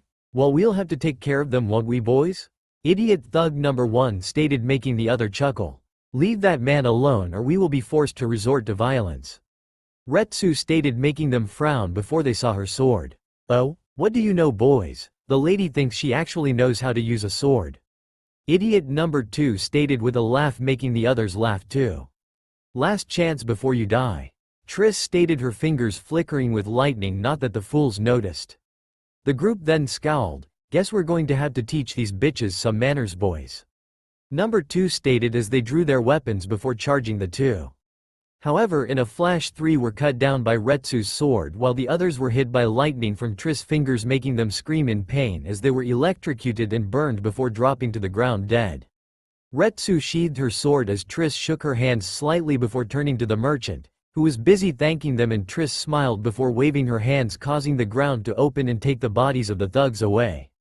Triss and Retsu then continued walking around the area before they finally stopped at the town square and started helping the people who were either sick or injured, since both preferred being a healer to a fighter.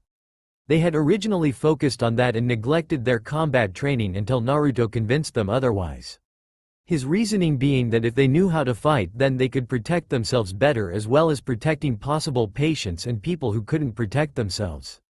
They had agreed with his arguments and had been keeping their combat and physical training up while also expanding further into the medical arts, which Naruto helped with via the Uzumaki clan scrolls. When a clan has as much chakra and has various effects depending on which part of the clan you took after, it had a wide variety on jutsu and applications. Like Kushina's being able to suppress a biju's chakra was one form of unique chakra the Uzumaki possessed. However, there were others that would be used to heal by pushing the chakra into a person. Where this would normally throw a person's chakra out of balance, this chakra would actually easily be absorbed by the target, letting them heal from life-threatening wounds in a matter of moments. There were others, of course, but the only other big one was the type that Naruto was, a combat type. His chakra was potent, large, and brimming with power.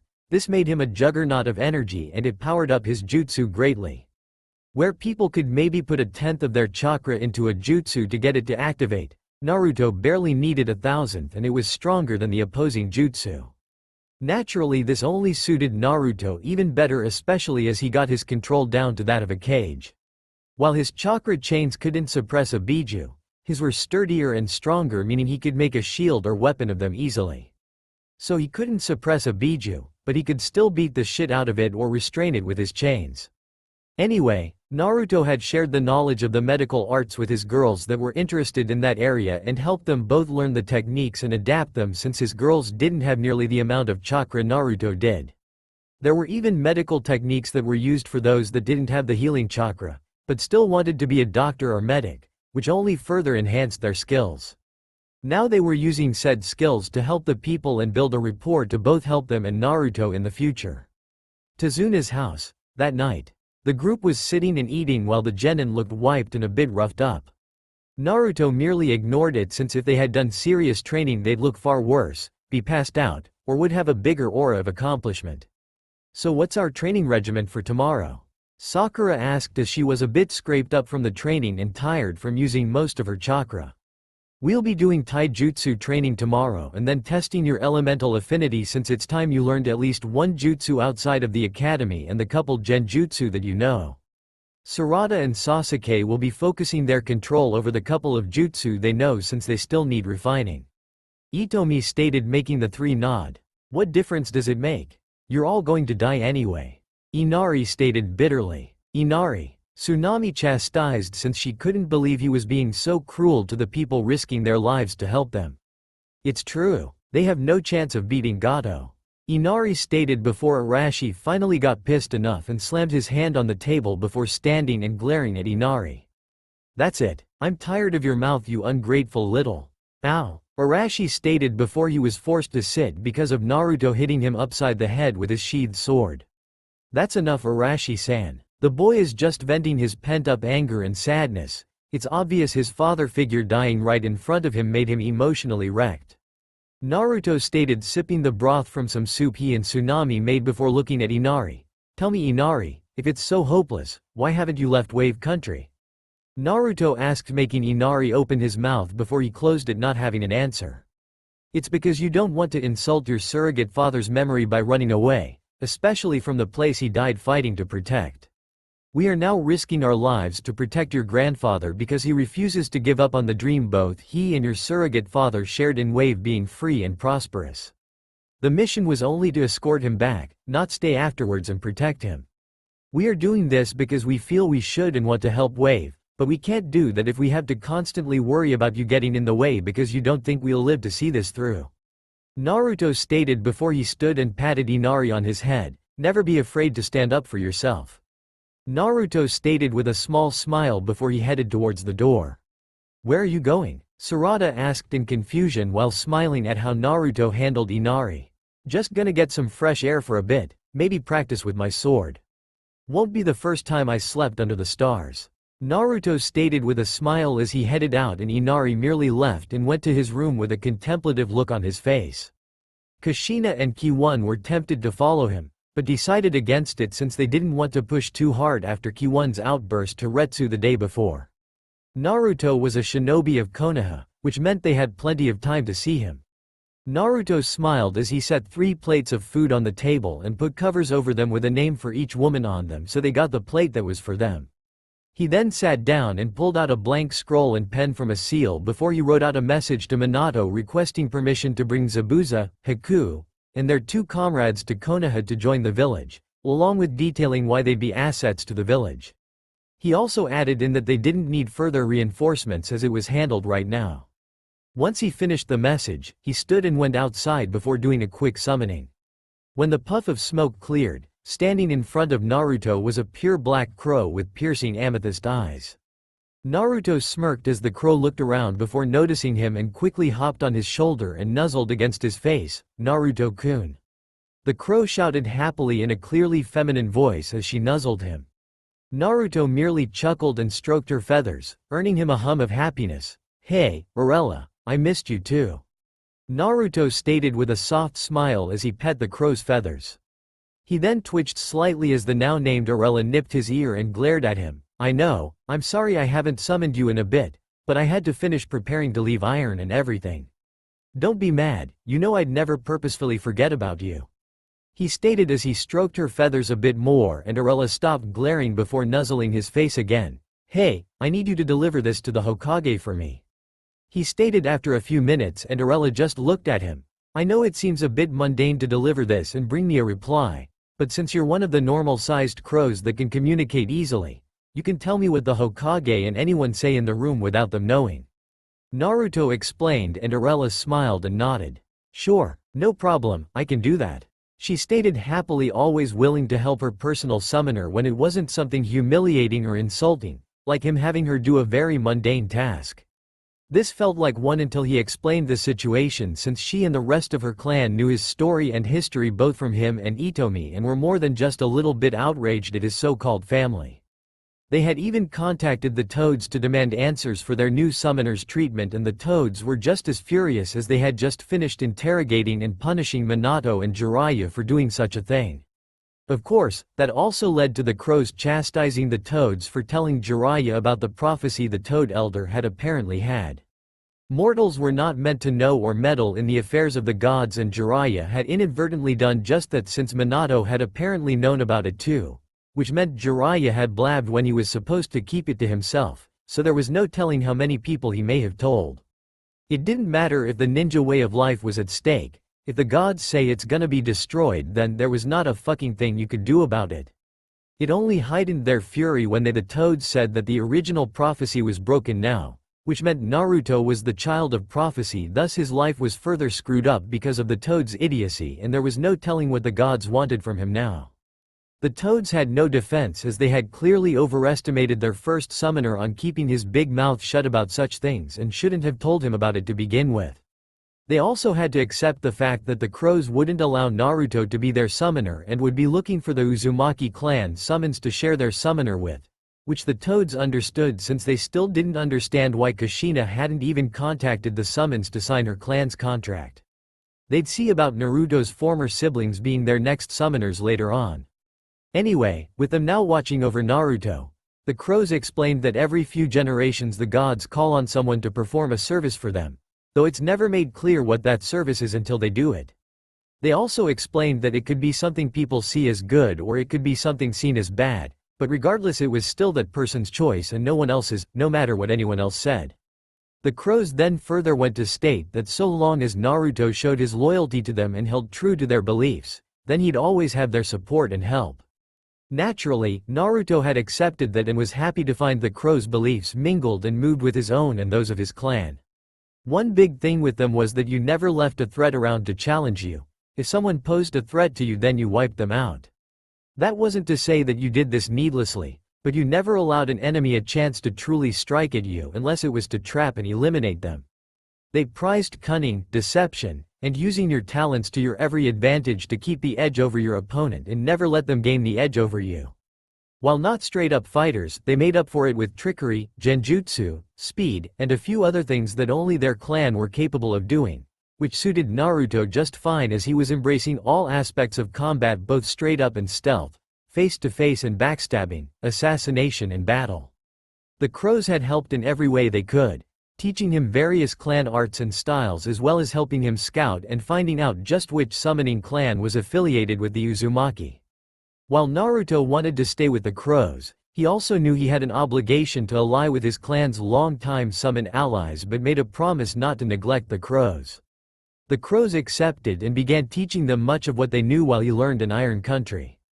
While Naruto didn't perfectly match them like Itomi did, as she never preferred direct combat, instead using deception and skill most often, Naruto still proved a valued and respectable summoner as he wanted to learn all ways of combat and dealing with threats, not just the direct method.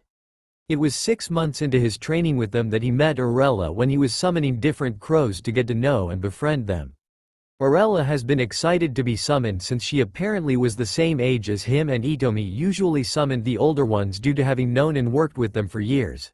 The younger birds usually didn't get called unless they got a new summoner.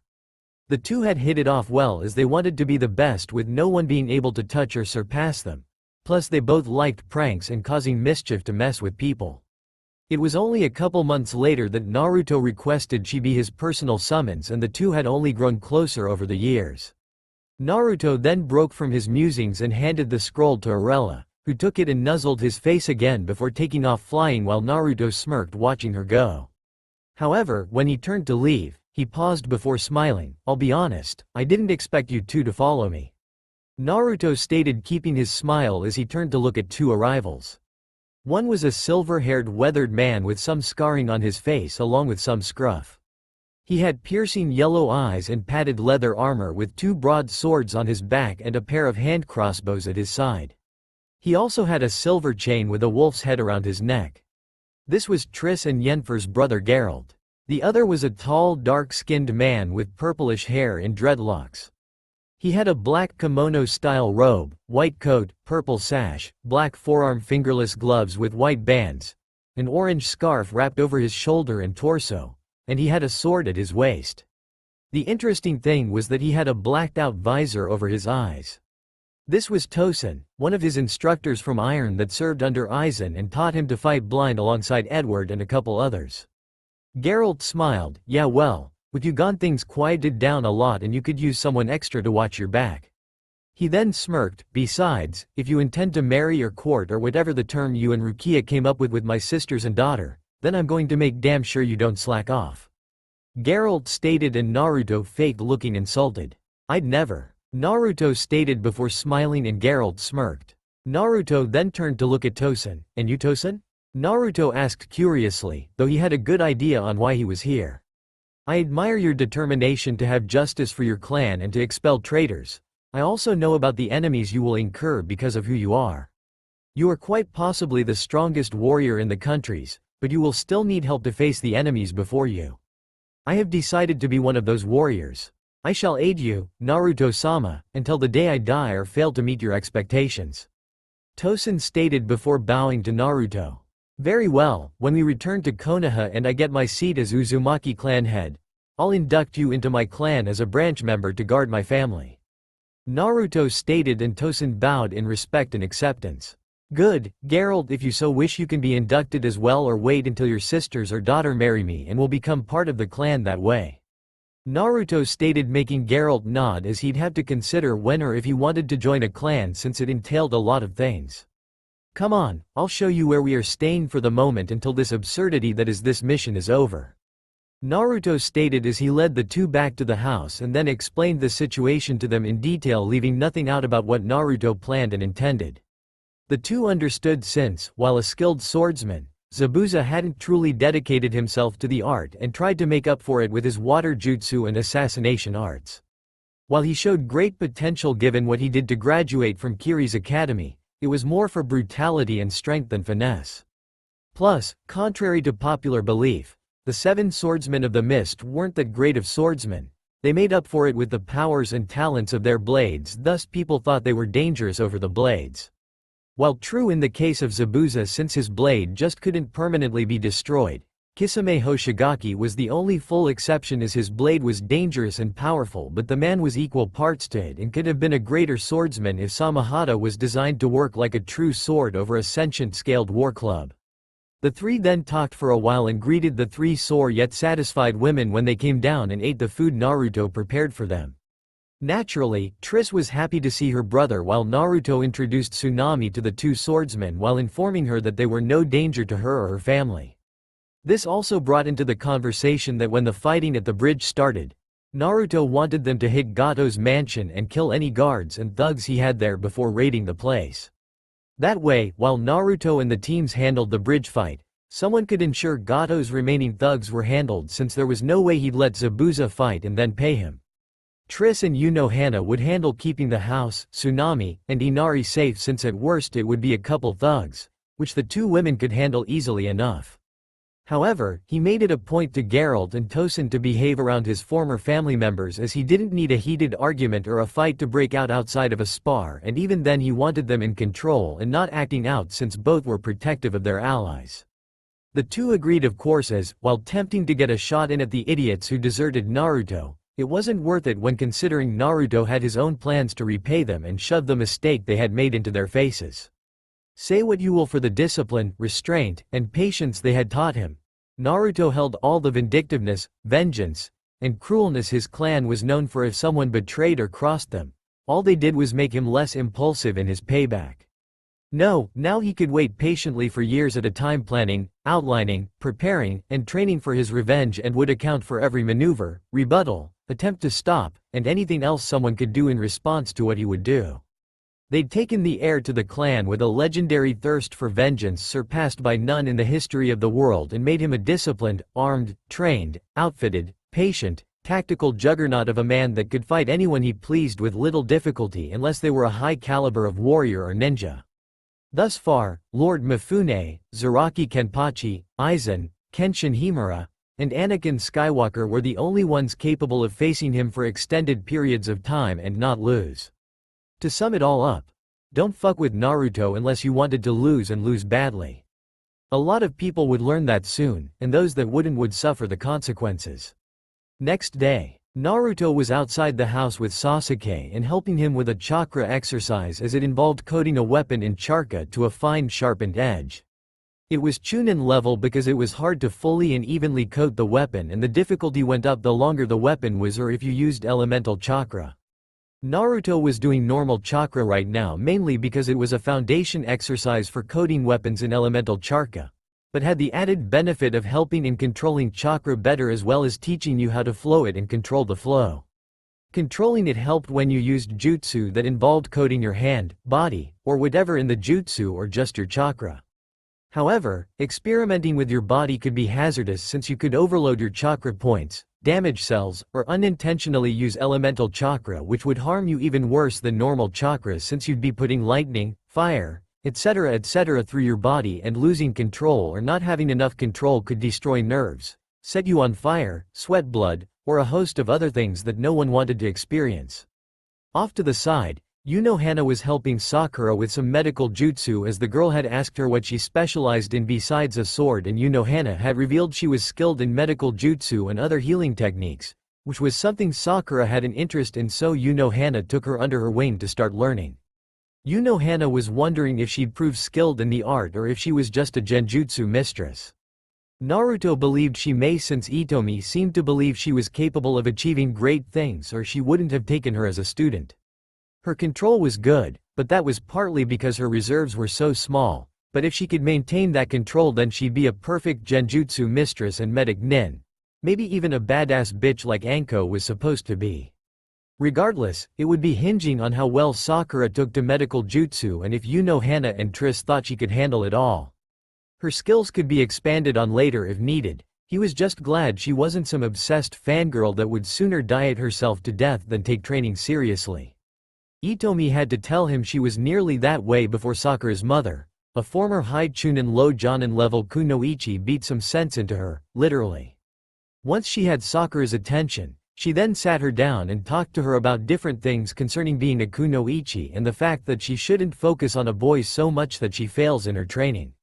If she did, there was the chance she'd be killed or raped and enslaved, and Sakura wouldn't have the skills to get away. She also told her that while liking a boy was fine, don't make them the center of your universe, as it can blind you to other things that can make you happy if the boy isn't interested. Since then, Sakura had been working hard and, while being friendly to Sasuke and Arashi, hadn't been focusing on getting a date or anything and was feeding and training her body like she should be. Of course, unknown to Naruto, she was also training under Hana to get information on Naruto since her mother was friends and teammates with Makoto and Kushina. Mebuki had told Sakura that Naruto was probably an ideal person for her to marry, but she had written it off because she never met or even knew Naruto, much to Mebuki's ire, as she wanted Sakura to bond with her friend's children. When Mebuki found out Naruto had left, she was pissed like the others that cared since she had met him couple times and wished she had invited him to dinner to see how things were for him. She was filled in by Makoto and she was understandably pissed at Kushina for doing that to her own son, which was when she started noticing she overlooked Sakura's fangirl ways and began breaking her from that. She also told her to talk to Naruto if she ever met him, as he needed friends and those he could rely on if his own family was going to treat him like that. Now, some lesser people would think it was just to get to the Uzumaki clan's funds or get in with the Hokage's family. Well, they'd be dead wrong. Mebuki had wealth and status by being part of the civilian council and having successful businesses. The council was a surprising thing since no one had expected Minato to create one. The reason he did was because after the Kyuubi incident, he had to focus on village defense and ensuring no enemies smelled blood in the water to the point they'd attack. So while he handled the military, the civilian council, under the watchful eye of Hiruzen to ensure no greedy or ambitious individuals tried anything, were handling the economic affairs with Hiruzen, bringing any possible fruitful proposals to Minato to look over with Kushina to approve. It had worked so well for the first 5 years that Minato kept it going to see if it could be a permanent group. Of course, him having less paperwork as a result had nothing to do with it. Anyway, with Hiruzen watching over the civilian council, there were no problems that could be classified as major one. The only real noteworthy issue was when a big shot businessman from outside Konoha trying to muscle his way in and take a place at the council only to get thrown back out on his ass while his donations to people and the village were still used without any influence being gained. The fool tried to threaten and use political and monetary connections only to find it useless against the Hyuga and Sarutobi connections and the different funds the merchant guild and clans could use to back up the village. It didn't hurt that many of the clans had side businesses and connections to ensure if he tried to cut off another civilian's supply then they could pick up the slack and help. What quite a few didn't know was that some of these contingencies and plans and protections were made by Naruto through meetings with Hiruzen, since the two saw each other when Naruto was still in the village. Hiruzen had mentioned the heavy dependency their different shop owners had on outside suppliers, and Naruto suggested looking to the clans and their own supplies of things. The Aburame had silk, honey, and dyes and their own orchards and vineyards, using the insects to keep the plants going with their care. The Yamanaka had countless gardens growing various herbs and plants.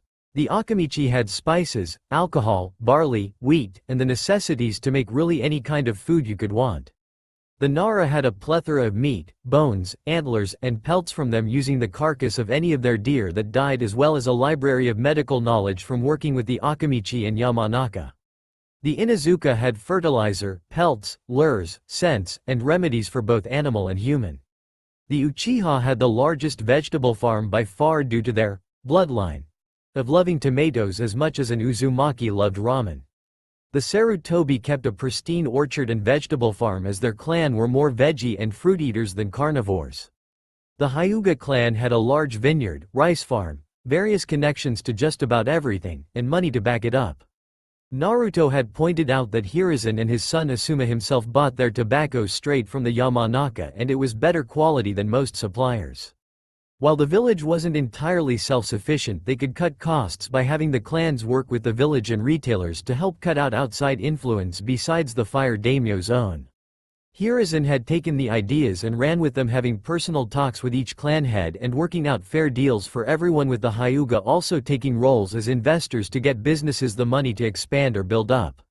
The village ended up saving a lot of money in not purchasing from outside suppliers and bought as little as needed unless they got a really good deal out of them. Naruto had kept in touch with Hiruzen and the others through letters and kept offering advice to Hiruzen if he asked for it. When they first discussed the clans, Naruto would have mentioned the Uzumaki being another good helper. However, that would have required Kushina to have ever bothered to fully visit and clean up their ancestral homeland. It was filled with metals, minerals, jewels, and fish. Not to mention the wealth in the Uzumaki clan accounts that were held by their trusted friend the Fire Daimyo. Kushina has let the former go to waste and as a result disrespected their clansmen and the dead by leaving all the corpses there to rot and wither away for decades. Naruto though wasn't going to do that, which was why he had already brokered a deal with some contacts to begin mining in Uzu again, so long as a few rules were followed to the very letter. 1. The graves he made were to be untouched regardless of how much wealth was under their burial ground. 2. The land was to be mined but not destroyed. They could mine it, but if the land was ruined because of it, then he was coming for whoever did it. 3. None of the buildings still intact were to be destroyed, and the ones that were broken beyond repair were to still have their foundation kept intact. 4. There was to be no bloodshed on his ancestral home unless it was in self-defense or they were punishing someone for a crime they committed there. So long as those rules were followed, then Naruto and they would keep a good business relationship, and Naruto made a point to be clear that he would know if any rules were violated. Violating those rules meant Naruto would kick them out and kill everyone he had to in order to do so.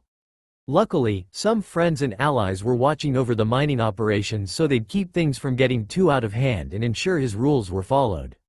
Back to the point though. Mebuki didn't need the wealth or status that would come if Sakura and Naruto married down the line. She genuinely thought Sakura and Naruto would make a good couple. At the here and now, again, Triss was also helping Sarada with her control and her lightning affinity, since it was the main form of aggressive combat Triss excelled at. Yennefer excelled in fire and was more aggressive than her sister, thus she excelled at combat, but Triss was better at the healing arts. Sarada was also going to learn at least some of the healing arts, since it would be useful to have the skill. Even if she couldn't do anything major, being able to help heal someone would be useful and could help in an emergency. You couldn't have enough medics in one group, but the key was to ensure the medics at least knew how to fight and protect themselves, and possibly had some protectors or support, since medics were usually targeted first in a fight. Meanwhile, Itomi was practicing her swordplay against Tosen to help her get better and get some of the rust off her skills. She realized while fighting Zabuza and his group that she'd let her skills with a blade slack, which was partly because there were only 4 people worth training against with a blade, or rather, there were 4. Kushina has grown too accustomed to being a housewife and let her skills slack, and only just started regaining them when she decided to get into shape to train her children. But neither used a blade, so her skills were still severely degraded after so long without using them. As for the other three, they were busy with their own duties and Itomi could only see them so much. Yugo Izuki was her primary training partner when they were both in Anbu, but since Itomi left it about 3 years ago to help her clan and become the Jonin sensei to her siblings when they graduated, they couldn't train together as easily. Yugo was still an Anbu captain, thus her schedule and duties kept her from having a lot of relaxing time or chance to train with Itomi. The other two, Hayate and Reito, were skilled with a blade, but Reito was an elite bodyguard for the Hokage and Hayate had a sickness that limited how long he could train or fight before it became dangerous. Thus, both weren't exactly active sparring partners and the few times they could train it wasn't an intense fight that pushed her skills. However, Tosin had no such limitations or reservations and as such was making her fight like she was doing so for her life. Tosin and the others in Iron didn't pull any punches. If you wanted to learn, then you had better be ready for bruises, broken bones, cuts, gashes, lacerations, and really anything and everything that was a wound from fighting with swords and limbs. Itomi was fine with that and was told to not use her Sharingan or any jutsu, strictly blades, which she was also fine with as she could train her eyes and jutsu anytime, but swordplay was something you really needed an opponent to face to grow in skill. The fact that Tosin was blind and such a skilled fighter only made her more intrigued and interested to learn since her own eyes were at risk of the same fate if she overused her Sharingan or she was hit with a rare disease that was genetic in her clan. Geralt was back at the house keeping an eye on things while Itomi's team was training and Kushina and Kakashi's team were guarding Tazuna. Tomorrow Kushina's group would be here training and Itomi's team would be guarding Tazuna while Naruto and his group were going to help the village out a bit. The day after would be Naruto's group protecting Tazuna while both teams trained, though Naruto would have a clone with Tazuna as he needed to see Haku and Zabuza since the paperwork and agreement came late last night. It was also last night that Naruto had to contain his laughter at Kushina's group trying to be subtle in their questioning of Geralt and Tosin to get information on them and Naruto in general. They failed miserably besides Naruto stating they were two friends and teachers of his that wanted a change of scenery and maybe see if the local talent were worth training or not. Naturally the point of needing clearance came up and Naruto circumvented that via stating he had already sent a message to the Hokage about the matter, which Naruto did this morning with Arella being sent out again. She didn't mind the job since it let her get a lot of fresh air and new scenery while helping her friend and summoner. The deception was needed because he didn't need Kushina or her two children or Kakashi hounding him about his decision and him being the Uzumaki clan head, let alone him planning to exile them from the clan due to them being blood traitors, as the Uzumaki called them. The term blood traitor was reserved for anyone who broke the laws and tenets of the Uzumaki clan to such a degree they couldn't truly be Uzumaki and they therefore betrayed their blood and kin, thus they were blood traitors. Of course, once he took the clan head seat, there was nothing they could do about his plans and decisions as Kushina would further insult and desecrate the Uzumaki core values if she tried to resist him taking the clan head spot or tried to fight his decision and plan. Her children would probably, but that only reflected further on Kushina as she should have instilled the core values and tenets of the clan into her children if they were to ever be considered for taking the clan head spot in Konoha's council chambers. Naruto had an entire list of things to just pound home that Kushina was not, is not, and could not be the Uzumaki clan head. Even just cutting away the fact she left Uzu in such a state, she also abandoned the Uzumaki shrine at Konoha and allowed it to go into disrepair and disrespect the Shinigami, the deity that the Uzumaki clan primarily prayed to and honored, hence the shrine and temple being dedicated to the death god and held one of the treasures that the Shinigami granted the clan within it. Such a thing was inexcusable and Mito would be kicking her and Tsunade's ass all over the village for daring to let it happen. Only difference was that Tsunade was raised as a senju, so she wasn't fully accustomed to Uzumaki ways and Tsunade wasn't trying to claim to be clan head of the Uzumaki. Kushina should have taken the Uzumaki seat to get things done for the Uzumaki clan, but never claimed she was the Uzumaki clan head or that she could dictate which of her children would be the next clan head. The Uzumaki did not allow or believe in inheriting seats or positions. It was picked based on skill, experience, and capability for the seat, not because your father or mother held it and decided to pass it on to you. Such a thing was not in the best interest of the people as a whole, as you could be great at fighting but suck at politics, which meant you wouldn't fit as a leader having to deal with allied leaders and enemies. You could be great at politics but suck at handling money. There were just too many cons to the whole inheriting a position for it to be worth it. Chief among them being the inheritor could be cold, selfish, pompous, and ruthless. Thus the Uzumaki did it so you had to be chosen by items that were sacred to the clan and all members accepted it. Being Kage was the only thing that was popular vote to achieve, and even then, it was from a narrowed list of approved candidates. Clan head, Jonin commander, Anbu commander, advisors, and other positions within the clan were granted by other means. Clan head was already discussed, but the others had to be picked by the clan head and at least one of the items connected to the clan. Same with the Kage, as the items would react to who was worthy to be Kage, and if there was more than one candidate, then it was done by popular vote. Many had considered their ways foolish, but not once did the Uzumaki have an irresponsible or incapable ruler or person of authority in their history.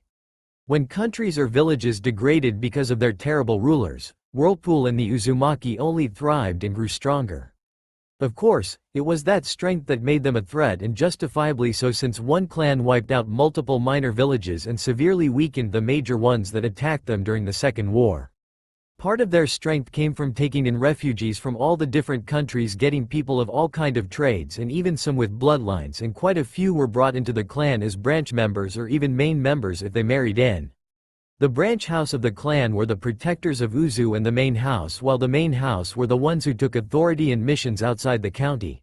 But no one was forced into it, and the main house treated them as brothers and sisters while training them to be stronger and better fighters.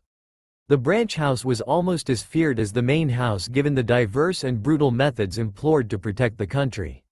They had ex-samurai, ronin, exiled ninja, weapon masters, former master of arms for daimyos, and many others that all knew how to fight and kill when necessary. Now though, only Naruto and maybe a small handful somewhere in the world were all that was left of the main house, and he'd have to work on rebuilding it with his lovers, while Tosen and maybe Geralt and Zabuza would be his first branch members. A good start admittedly, but still a long way to go before it would be back to a respectable-sized clan. For now, Naruto would keep the clan in Konoha, but eventually he would move it either to Uzu to rebuild or maybe even here to Wave, since it was peaceful and had no protection from bandits and the like. Right now, he was going to help Sasuke and then meet with Zabuza and Haku when the time came. 2 days later, Naruto stood in a clearing petting Arella as she sat on his shoulder and nuzzled his face. He knew Zabuza, Haku, and the demon brothers were there watching him, no doubt seeing if there was an ambush or anything there that could cause them problems. He couldn't blame them. An enemy combatant invites you to a private meeting where he allegedly will be providing documents to offer amnesty in a village for seemingly no reason. It did seem a little too good to be true and smelled a lot like a trap. However, Naruto was fine with it and just pet Arella as he stood there waiting for one of them to decide to show themselves. Tosen and Geralt wanted to go with him, but he decided against it, or it would put them on even more of an edge. Plus, someone had to be there to watch over Tazuna.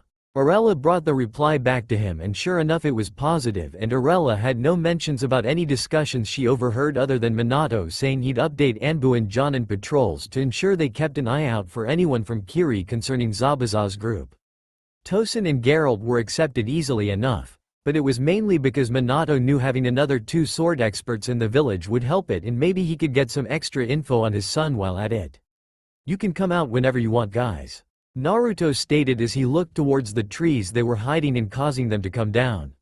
Naruto merely glanced at the 4 as he kept stroking Arella's feathers. "Haku informs me that you can get us situated in Konoha," Zabuza stated while keeping his blade ready. Naruto merely nodded before unsealing a small folder and tossed it to Zabuza, who caught and opened it to show 4 citizen registration papers, passports to get into Konoha, and registration papers to be ninja of Konoha if they so desired. Zabuza looked them over with an extremely critical eye to ensure this wasn't some ploy to capture them upon arriving at the village. Last thing he wanted was for him to be dead and Haku turned into a breeding factory for Konoha. Though, given the rumors of the 4th Hokage and his wife, that latter item was an unlikely scenario. But still, better safe than sorry. After a careful examination, Zabuza found no signs of them being anything other than legit. "So what exactly is the deal with this if we accept?" Zabuza asked as he looked back to Naruto. "You sign the documents, present yourselves to the Hokage, and then we go from there with a probation period, a test to ascertain the rank that you should have. and then housing within an apartment. Though there is an alternative should you wish it. Naruto stated as he kept petting Arella. Sounds interesting, but what about Haku? I have no intention of letting anyone turn her into a breeding factory for bloodline children. Zabuza stated while Haku looked a little worried. That would be part of the alternative living arrangements. I will be taking the clan head seat of the Uzumaki clan within Konoha, so I can provide clan protection, and I am close to the Uchiha clan head, so she will back up my claim. The living arrangements come in the form of you being able to stay in the clan compound I will build after this, as Konoha has all but forgotten the Uzumaki. Naruto stated, making them look at him in surprise. I thought the fourth Hokage's wife was the Uzumaki clan head?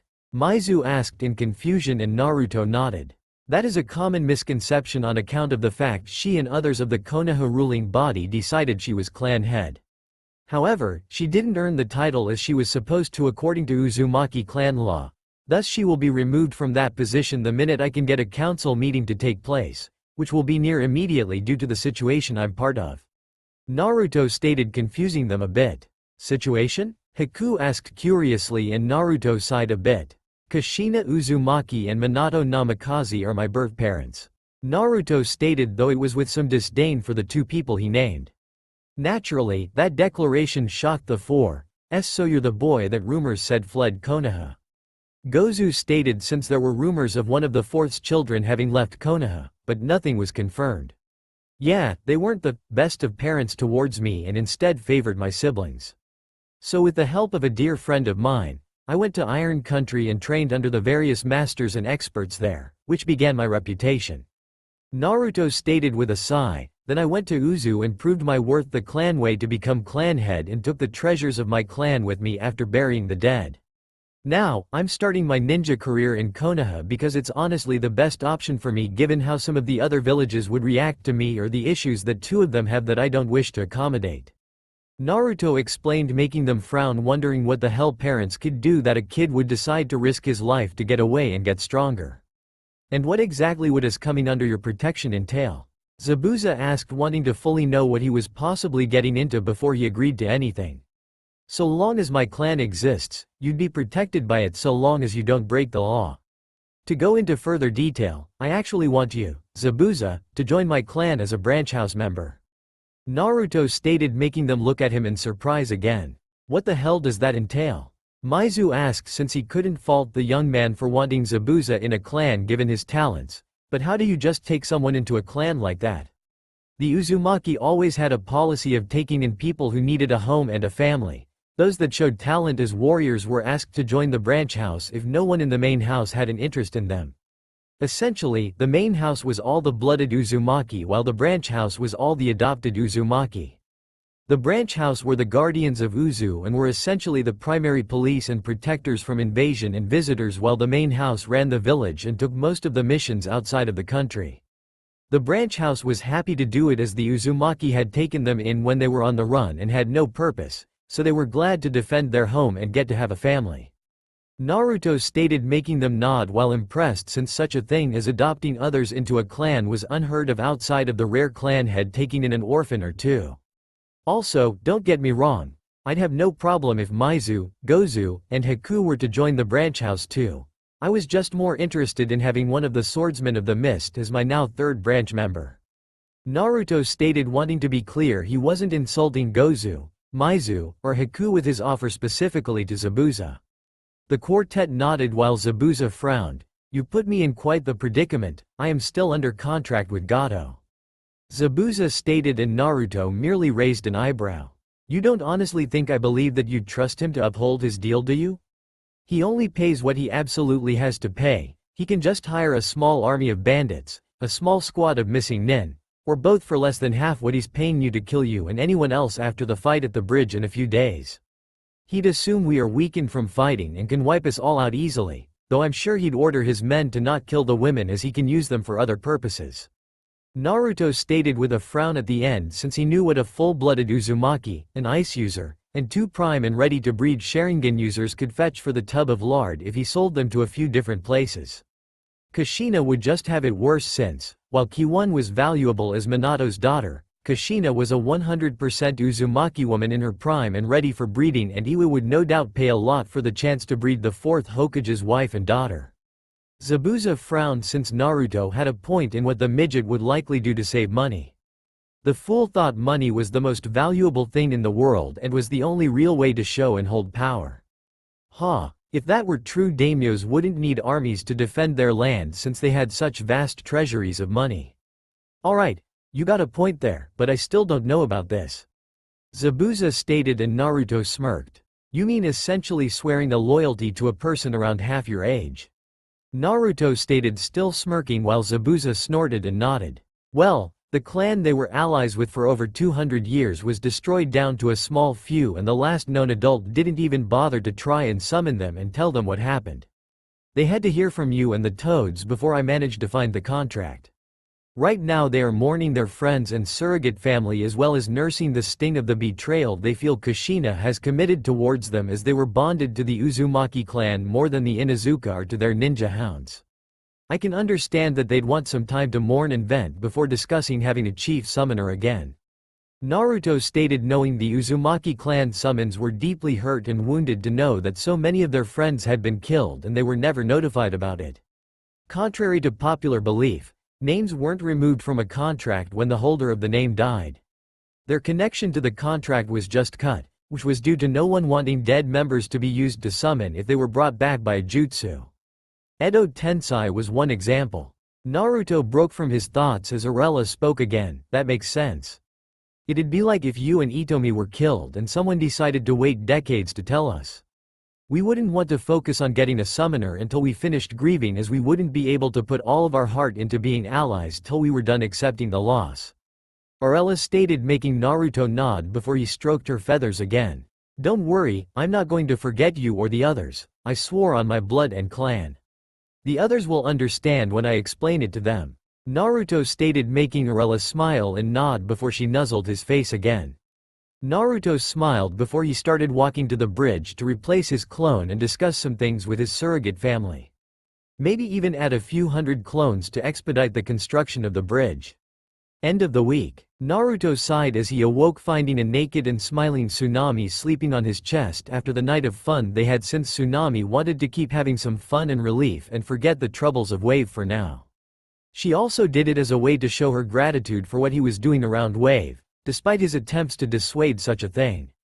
Yesterday he had used some of the money he had accumulated to buy a few of the struggling businesses for twice what they were worth, before then explaining to the owner-turned-manager what he wanted done and how he wanted things to work. For what he was paying and for helping Wave against Gato, they gladly agreed and began working on spreading the word to a few others about the opportunities. Of course, that also led to speaking to Tazuna and Tsunami in private about his ideas and plans for Wave. Naruto wanted to essentially turn Wave into the hub of his information network. This would work via their tourist and rest areas, keeping track of any information worth noting, while their traders and fishermen did the same thing. By essentially having the country as a spy network, Naruto could get information from all over and no one would even suspect what was happening, since drunks tended to talk and blab without thinking and traders heard things because people tended to not pay attention to them. Plus, his expansions would help them get more goods and trading and more tourists, since Wave was essentially an island that could be a resort and cater to expensive and lower class people. Fresh fish, fresh fruit, boat rides and tours, beaches everywhere, diving areas, and a host of other relaxation activities and things to sell, provide to people. Add in some casinos, a few more bars, some hotels, a brothel or two, and some other things, and people would be coming here even more. Tazuna and Tsunami has been surprised at his suggestions but saw they did have merit, since many avoided their country because they were so small and had nothing really to offer besides some beaches. Plus, you had to find a boat coming to them because they weren't a big shipping area, though Gato added that but his business ethics left much to be desired. Hence why Naruto could acquire the shipping business and then either have Tazuna or someone else run it or turn it over to Tazuna to do with what he pleased. Either worked for Naruto, as another information pathway would be opened as well as a supply line for harder to find items and supplies. Anyway, Naruto had given them time to think on it, and Tsunami had taken him to her room, and the night was spent pleasuring the other, since Hana and Triss were helping the villagers till late and wanted him to have fun befitting a young lord and man of his status, as they had put it at times. Essentially, the girls and Rukia decided that before he sealed the deal and got married, he should have fun and enjoy his life as much as he pleased, despite his arguments against their insinuation that he'd not be happy or have fun when he did marry them. Rukia, at the very least, didn't care and wanted her love to enjoy to his heart's content before they married, and even stated she'd encourage it afterwards, since there would come a time possibly where she and the others would be pregnant and he'd have to find relief elsewhere. Never mind the argument that they could just be careful, or he had over a dozen lovers, and that's not counting any women in Konoha that had feelings for him, so getting them all pregnant would be difficult. Rukia's thing was that she knew how to rule a house and be a lady to her lord and husband. As such, she wanted Naruto to know that she also understood his duty to his clan and title, which meant he and the few non-exiled Uzumaki would have to bring it back, which meant he needed to have women that could love, support, and provide heirs for him to keep the clan alive. Thus, she was encouraging him to find more women to love, trust, teach to keep his back covered, and of course fuck and impregnate. It didn't hurt that she also knew that the Uzumaki also had a servant house for the main house, and that the women, for lack of a better word, were also concubines for whichever group of the family they were assigned to and worked to keep them going. Those that weren't concubines were helping care for the children or elderly, the ones that had aged to the point Uzumaki genes couldn't help anymore. That was where the majority of civilians without any real skills that joined the Uzumaki clan ended up, though it was volunteer unlike what other clans would do. Your choice was branch house, you learn or use a skill to help keep the whole of Uzu going, or join the servant house with full knowledge of what each area entailed. Quite a few women who became servants were ex-royal concubines, former prostitutes, heartbroken women who wanted comfort or wanted to help with family, rape victims who were nursed back to health and wanted to repay the only way they knew how, and various others. They were free to leave the servant house at any time they wished, whether to see other places or because they were getting married, and some were married into the main house. Anyway, Rukia intended to re-establish that to ensure Naruto had outlets and comfort in many forms and ways. While not viewed as dignified, normal, or decent, Rukia didn't give a fuck and would help run her new family with her future husband as she and he saw fit. Anyone with a problem could fuck off or take up a blade and face them in combat. Either way, the complainers were going to shut up and leave her new family alone. Shaking those thoughts away to focus on the present, Naruto switched with a pillow and left Tsunami to sleep while he got up and showered before dressing and heading downstairs. Naruto made breakfast and set up everything while leaving a covered dish for Tsunami before he sat and relaxed until everyone was up and ready to go. An hour later had the groups, minus Tosen, Geralt, Triss, and Unohana, heading for the bridge, with Triss and Unohana protecting the house and Tosen and Geralt heading for Gato's mansion to handle things there. Naruto had made sure to explain to the Konoha group that Zabuza and his group were no longer a threat and were joining Konoha. He mainly explained it to ensure no incidents occurred at the bridge. He also told them that he and Zabuza were going to have a sword fight for their own acknowledgement of who the better fighter was. Of course, Kushina and Kakashi tried to lecture him on not telling them about his plans, but Naruto countered with the fact that he had nothing concrete to tell them until the Hokage responded. Then with the meeting, if he told them, one or more would have tried to tag along, and that would have put Zabuza's group on edge and made the meeting harder to be a success. Plus, it wasn't like he needed help or protection from them, so what was the point? They also tried to talk him out of fighting Zabuza before he pointed out he handled Zabuza before, so why worry about it? The Uchiha understood, since they knew Naruto the best of their two groups, and he usually did things himself and only mentioned the action if it was a success or failure, but never if he was waiting to see which it was. They still needed to fully catch up with him on things, since it was clear that while the core of him was still the same, he had matured and changed in ways they'd yet to fully see. Everyone then broke from their musings as they reached the bridge and saw a thick mist over it and the workers knocked out and put carefully to the side. Naruto merely smirked as he walked forward before part of the mist cleared, revealing Zabuza and crew, with Zabuza already having his blade ready. "I'll thank you for not killing the workers. It would have been very unprofessional of you," Naruto stated as Haku and the Demon Brothers stepped away from the two and the Konoha group stayed back with Tazuna. "Yeah, well, I'll be a Konoha shinobi soon. No reason to start killing people who have no part of any of this," Zabuza stated, since he was a professional after all. Naruto nodded before a seal on his arm glowed and he had glamdring in his hand, making many raise their eyebrows seeing the pristine blade and the fact Naruto was holding it easily with one hand.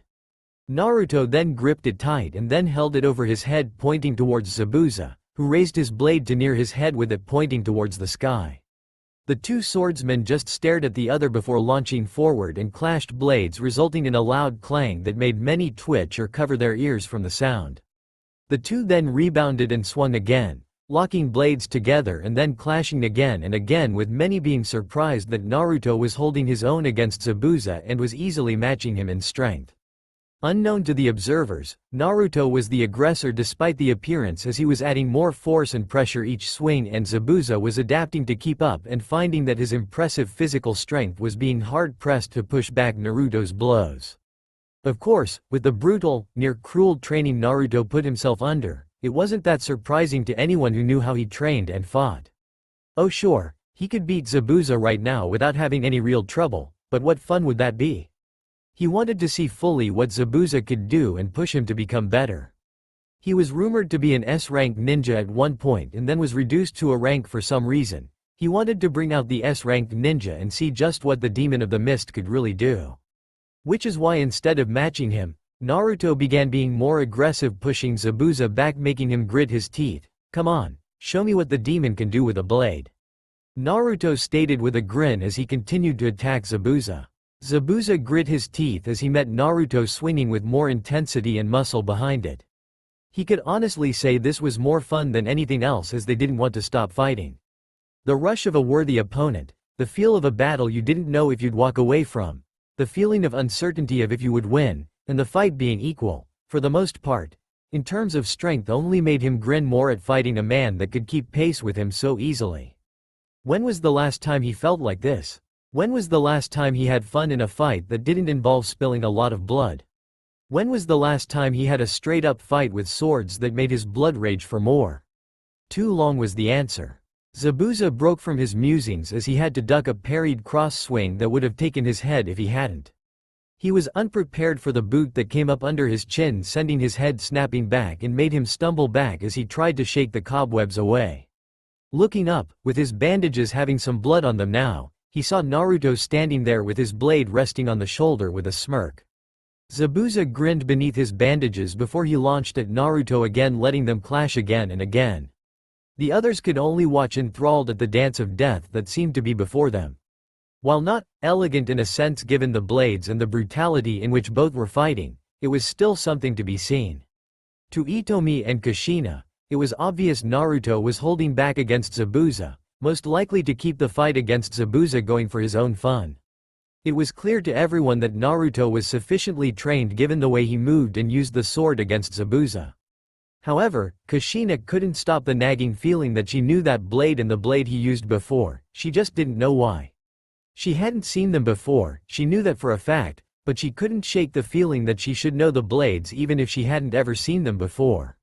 She just didn't understand why. Unknown to her, Arashi and Kiwon felt the same way, only to a lesser extent. Though that was only because they were only half Uzumaki in blood and spirit. The reason for the feeling was because Glamdrain, Orcrist, and Acharn called out to those of Uzumaki blood. However, theirs was dulled because they were blood traitors to the clan.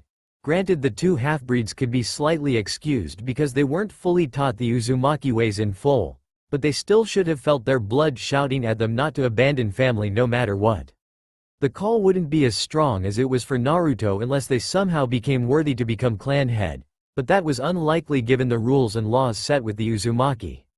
Even disregarding their treatment of him, intentional or not, there were still the political, familial, spiritual, loyalty, and combat ways that you had to know to the last detail and be an expert in.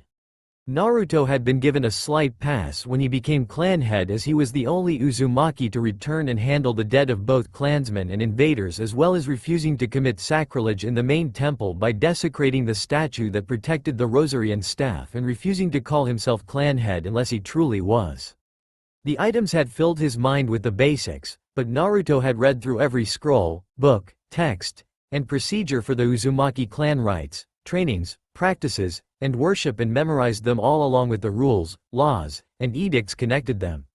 To sum it up, Naruto knew every last piece of history, combat, sealing, religion, law, ethics, procedures, construction, and everything else that had to do with the Uzumaki clan down to the last letter of it. Naruto would be amazed if Kushina knew even a quarter of it or at least remembered even close to that much. To the point though, there were no other Uzumaki left that knew all their clan ways, thus Naruto was the only true clan head left and as such it was his duty to uphold all the clan laws and procedures as well as teach any Uzumaki that needed to learn their ways so long as they didn't break the number 1 rule. You never abandon family unless they were traitors to the Uzumaki way. There was no forgiving that act. Even if you showed full repentance for your actions, you were only allowed into the branch or servant house, never the main house. Thus certain rites and techniques were barred from you and you'd reflect your new status. It wasn't even that Naruto or the past clan heads had a choice in their execution of punishments. They had to give that punishment or they risked greater harm on the clan.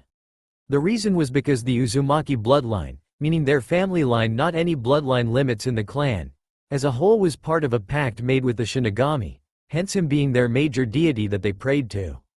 If you broke the laws of the clan then you dishonored the pact and Shinigami as a result, thus your own blood would reflect that. Hence the term blood traitor, as they literally betrayed the blood in their veins and the blood would in turn betray them. It was why the Uzumaki never cared if a blood traitor was recruited by another village, as their bloodline was tainted and as such their heirs and the like were tainted as well. Now, if the heirs returned to Uzu and swore fealty to the clan and passed a test, then they'd be welcomed back into the clan with open arms at the lowest rank of the main house and could work their way up. If their parents were truly sorry, their offspring could vouch for them and they'd be welcomed into the branch or servant houses. However, if they weren't punished, then the Uzumaki clan as a whole was punished for the transgression and thus the culprit was to be punished regardless of how heartless it seemed. This also led to the second most important rule of the clan. The clan as a whole was more important than any lower number of members. The clan as a whole was to be protected over 1, 10, or even 50 members regardless of the reason for it. Thus even if the member was remorseful immediately afterwards, they still had to be punished. It was harsh, but then so was the world they lived in.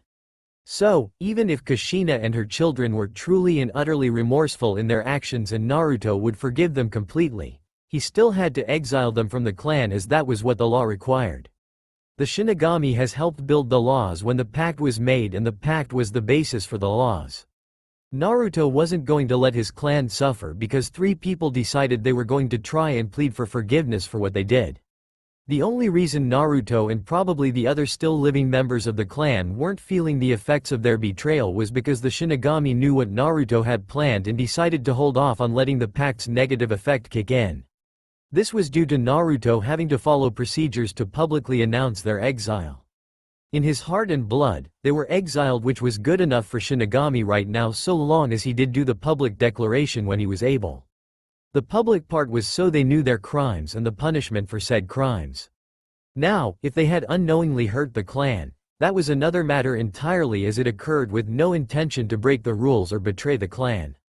Hence why Tsunade was safe from Naruto's ire, as she honestly was just too busy to do anything for him. It wasn't she neglected and abandoned him, as she only saw him the same time as his siblings unless he visited her at the hospital. How could it be neglect aimed at him when she treated the others of the clan the same way? She wasn't abandoning her clan or family, it was just she was so busy saving lives and training others to do so that she couldn't spend time with them, thus she was spared the punishment.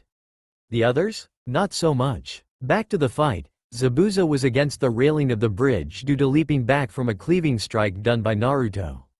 He then jumped on the railing as Naruto came at him with a sweeping attack and jumped away as he panted.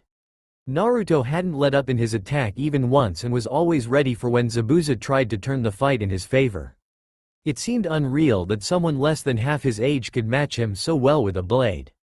Granted, Zabuza hadn't had a real sword fight in years, while Naruto had them daily up until less than 2 weeks ago. Naruto casually stepped up onto the railing and held his blade at his side before the two started clashing again, creating sparks and more clangs as they fought on the railing. However, it was clear Zabuza had a bit more trouble keeping his footing, most likely due to the weight of Kabikira Bocho. Luckily it wasn't a problem for long as he had to dive back onto the bridge to dodge another guillotine swing from Naruto, and everyone was shocked to see the blade sink into the concrete with little resistance. Naruto merely slid his blade out before dropping to the bridge and faced Zabuza. However, he had to frown as he turned towards the opposite end of the bridge before he raised his blade and blocked a small barrage of kunai that were thrown at him. Naturally, this put everyone on edge, and Haku and the demon brothers quickly moved away from the mist. Zabuza then released some of it to let it show some ninja of aim, and a small group of ronin, and one in particular had Naruto's interest. Aoi Rokusho, the traitor of Konoha that stole the Raijin no Ken. That was an issue for Naruto since that blade belonged to Tobarama Senju, Tsunade's granduncle and cousin to his clan, which meant that blade was property of Tsunade and possibly the Uzumaki, and thus he was going to beat the man until he understood his mistake. However, Glamdring was not the right choice, which was why he sealed it away and called a charn out. "I'll take Aoi, you lot can handle the others," Naruto stated as he pointed his hand at Zabuza, and a light hit Zabuza, making him feel energized and healing the few injuries he had. Zabuza merely blinked before moving a bit and grinned as Naruto approached Aoi with a charn in his hand. "Ha, look at this naive brat. Do you know what I hold? The almighty weapon of the second Hokage, the Raijin no Ken." Aoi bragged, making Naruto just look at him in boredom, while the others with Aoi went around them and went for the others. "You're an idiot," Naruto stated calmly while looking at Aoi as he twirled a charn in his hand. Aoi scowled at him for the remark. "You and many others make the mistake of thinking that just because you have a legendary weapon that you automatically win, and you're an absolute idiot for that line of thinking," Naruto stated as he merely looked at Aoi and ignored the sounds of combat behind him, knowing the others would be all right. Aoi grit his teeth before lunging at Naruto with an overhead strike ready and grinned as the blade came down on Naruto as he blocked with a charn. However, the grin left him and was replaced with shock as Naruto was unharmed by the blade even as electricity crackled over his blade.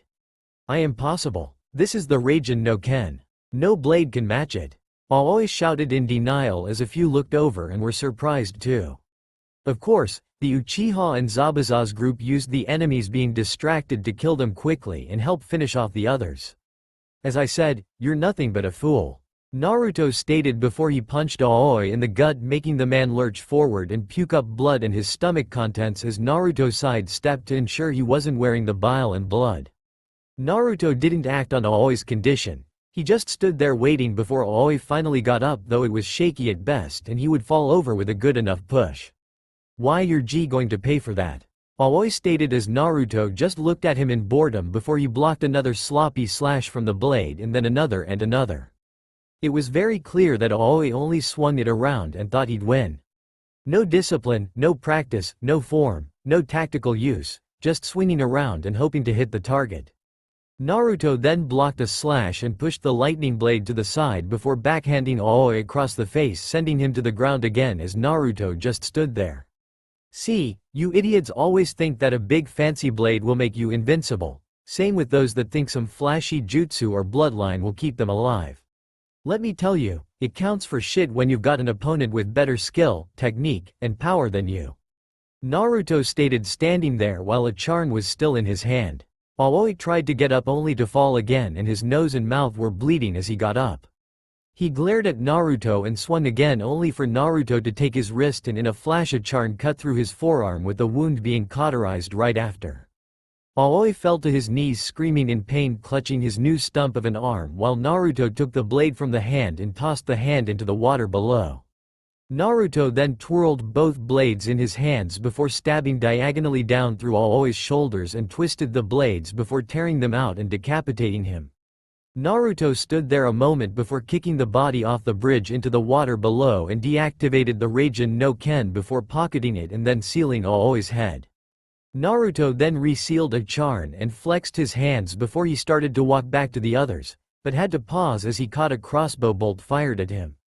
Turning to its direction, Naruto frowned as he saw Gato and an army of thugs and mercenaries there.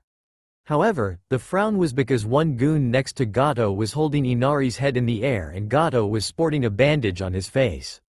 HMPH, clearly those rain ninja were overrated to lose without event taking one of you with them. No matter, it saves me some money and now you all will lose to these fine gentlemen standing beside me. Gato stated while Tazuna scowled at him with tears flowing from his eyes at the loss of his grandson. How does it feel, Tazuna? To know that your grandson is dead because he took after your shit for brains. The little brat actually thought he could kill me with one of my men's blades when we caught him in the village. Gato sneered, gloated knowing the brat had gotten close to killing him if it wasn't for the fact that one of his men was right there next to him to stop it. Now boys, kill the men, but take the females hostage. They could provide some entertainment before I sell them off. Gato stated with a laugh as the men all grinned before they froze as a cold chill went down their spine, and it was from the aura Naruto was giving off. Now, you're going to die painfully. Naruto stated with a cold tone as he brought Orcrist out again before he started walking with the tip dragging against the bridge and leaving a cut as he went. The thugs and mercenaries all gulped before they charged right at Naruto. The first 5 to reach Naruto were hit by a swing of Naruto's sword, cutting them all in half as he kept walking before he looked towards the horde and vanished from sight, shocking everyone, even the Uchiha, who hadn't turned off their Sharingan yet. All they could see were flashes of light and brief images of Naruto as he cut down every thug and mercenary that got in his way with ruthless and clean strikes. Decapitations, amputations, bisections, trisections, chopping them in two, cut throats, arteries cut, dismemberment, and more as Naruto cut through them all before reaching Gato as all the meat shields were dead and it was just the midget, who was cowering and backing away in fear. Naruto, however, just grabbed him by his jacket and took his cane before dragging him through the blood, guts, bile, and shit and walked towards Tazuna. The others wisely chose to move out of his way as he walked before he dropped the midget of a man before Tazuna and offered him said midget's cane to beat the man to death. Tazuna took the cane and then began to make Gato regret ever daring to come to Wave Country or touching his family. 1 week later. A week later now had the groups, now including Tazuna and Tsunami, getting ready to leave Wave and go back to Konoha with all of Wave seeing them off. However, they also had 6 other female tagalongs named Catalya, Bronwyn, Lilith, Aya, Olva, and Belmir, all of whom were rescued from Gato's mansion by Tosin and Geralt. Thankfully, they were new acquisitions to Gato's slaves and thus hadn't been touched yet. A small mercy if there was one. The 6 had been given clothes and freed before they talked to Tosin and Geralt and then Naruto, Hana, and Triss, and decided to go with them both to get out of Wave and to maybe settle down in Konoha since they each had skills that could prove useful, both to Konoha and possibly to Naruto if they got his attention to be added to his clan. As for the others, after the bridge fight, Naruto and the others had gone back to the house with Naruto leaving a couple clones to clean the bridge and watch over the workers.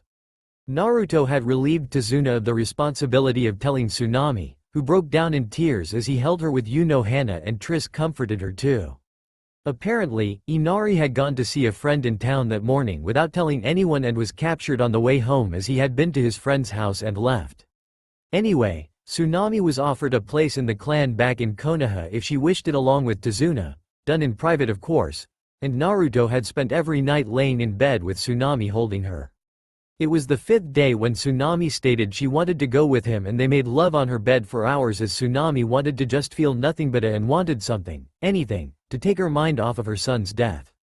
Coincidentally, it was also the same day Naruto had buried Inari for her and Tazuna and made a grave marker as he put Inari right next to Kaiza and made sure some flowers would grow over the graves. Tsunami would be joining the servant house and attending to Naruto's family while Tazuna was going to help Naruto with something he wanted built, and Tazuna stated he was going to either stay in the village or do some sightseeing across the countries. The reason for the latter was Inari always used to talk about leaving Wave to see different countries and sights and coming back to Wave to tell others what he had seen and experienced. Tazuna may have been pushing into the elderly category, but he still wanted to do something with his life besides drinking. Plus, there was always someone in need of a skilled builder, so why not? No one of Wave blamed Tazuna or Tsunami for wanting to leave Wave. The loss of Inari's father, Tazuna's wife, then Kaiza, and now Inari combined with the overall suffering and living in fear just made them hit the breaking point. The fact that Tazuna had beaten Gato's head until it was like a deflated balloon and had stabbed his torso and genitals with the pointed part of the cane until not even an academy training dummy could compete with the number of holes, just showed how much rage Tazuna had been harboring, and getting the chance to vent just made it easier for him.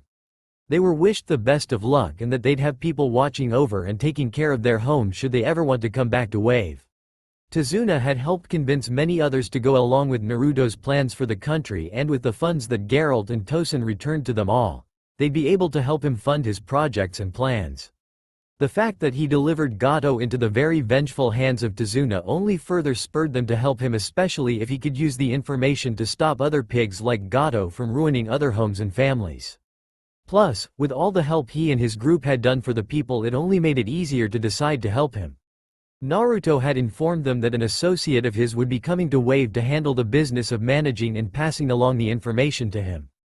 The Konoha groups, of course, had their suspicions on why Tazuna and Tsunami were coming with them, but Kushina kept it civil and non-invasive since she could see things through Tsunami's view. She couldn't imagine what would happen to her if she lost her husband, mother, and lover, and then lost her only child to a monster of a man that would gladly rape her until she was nothing more than a piece of meat, and having to fear he would come after her, her child, or her father. Kushina would probably have gone on a rampage, killing and destroying everyone and thing in her way to get to her target, but she was a kunoichi with training and kills under her belt, so her response was normal. But for a civilian woman who just had to cope and try to keep what family she still had, she'd never set foot in the country where she lost everything. Besides, she wasn't blind. There was definitely something going on between Tsunami and her eldest, but again, she wasn't going to pry or go protective mother, since really what good would it do her right now? Furthermore, what good would it do Tsunami? For now she'd keep quiet, but back in Konoha she and her family needed to talk to Naruto and clear the air between them all. She wanted her family whole again. She wanted to get to know the man that was her son. She wanted to know the women that had won his heart. She wanted to start making it up to him to let him know how sorry they all were. Unfortunately for her, she was too little too late for any of that. And by the time she did learn it, she'd be out of a clan and have no connection to her son any longer beyond birthing him into this world. THSTA all for now. If you enjoy, then please like, share and do comments.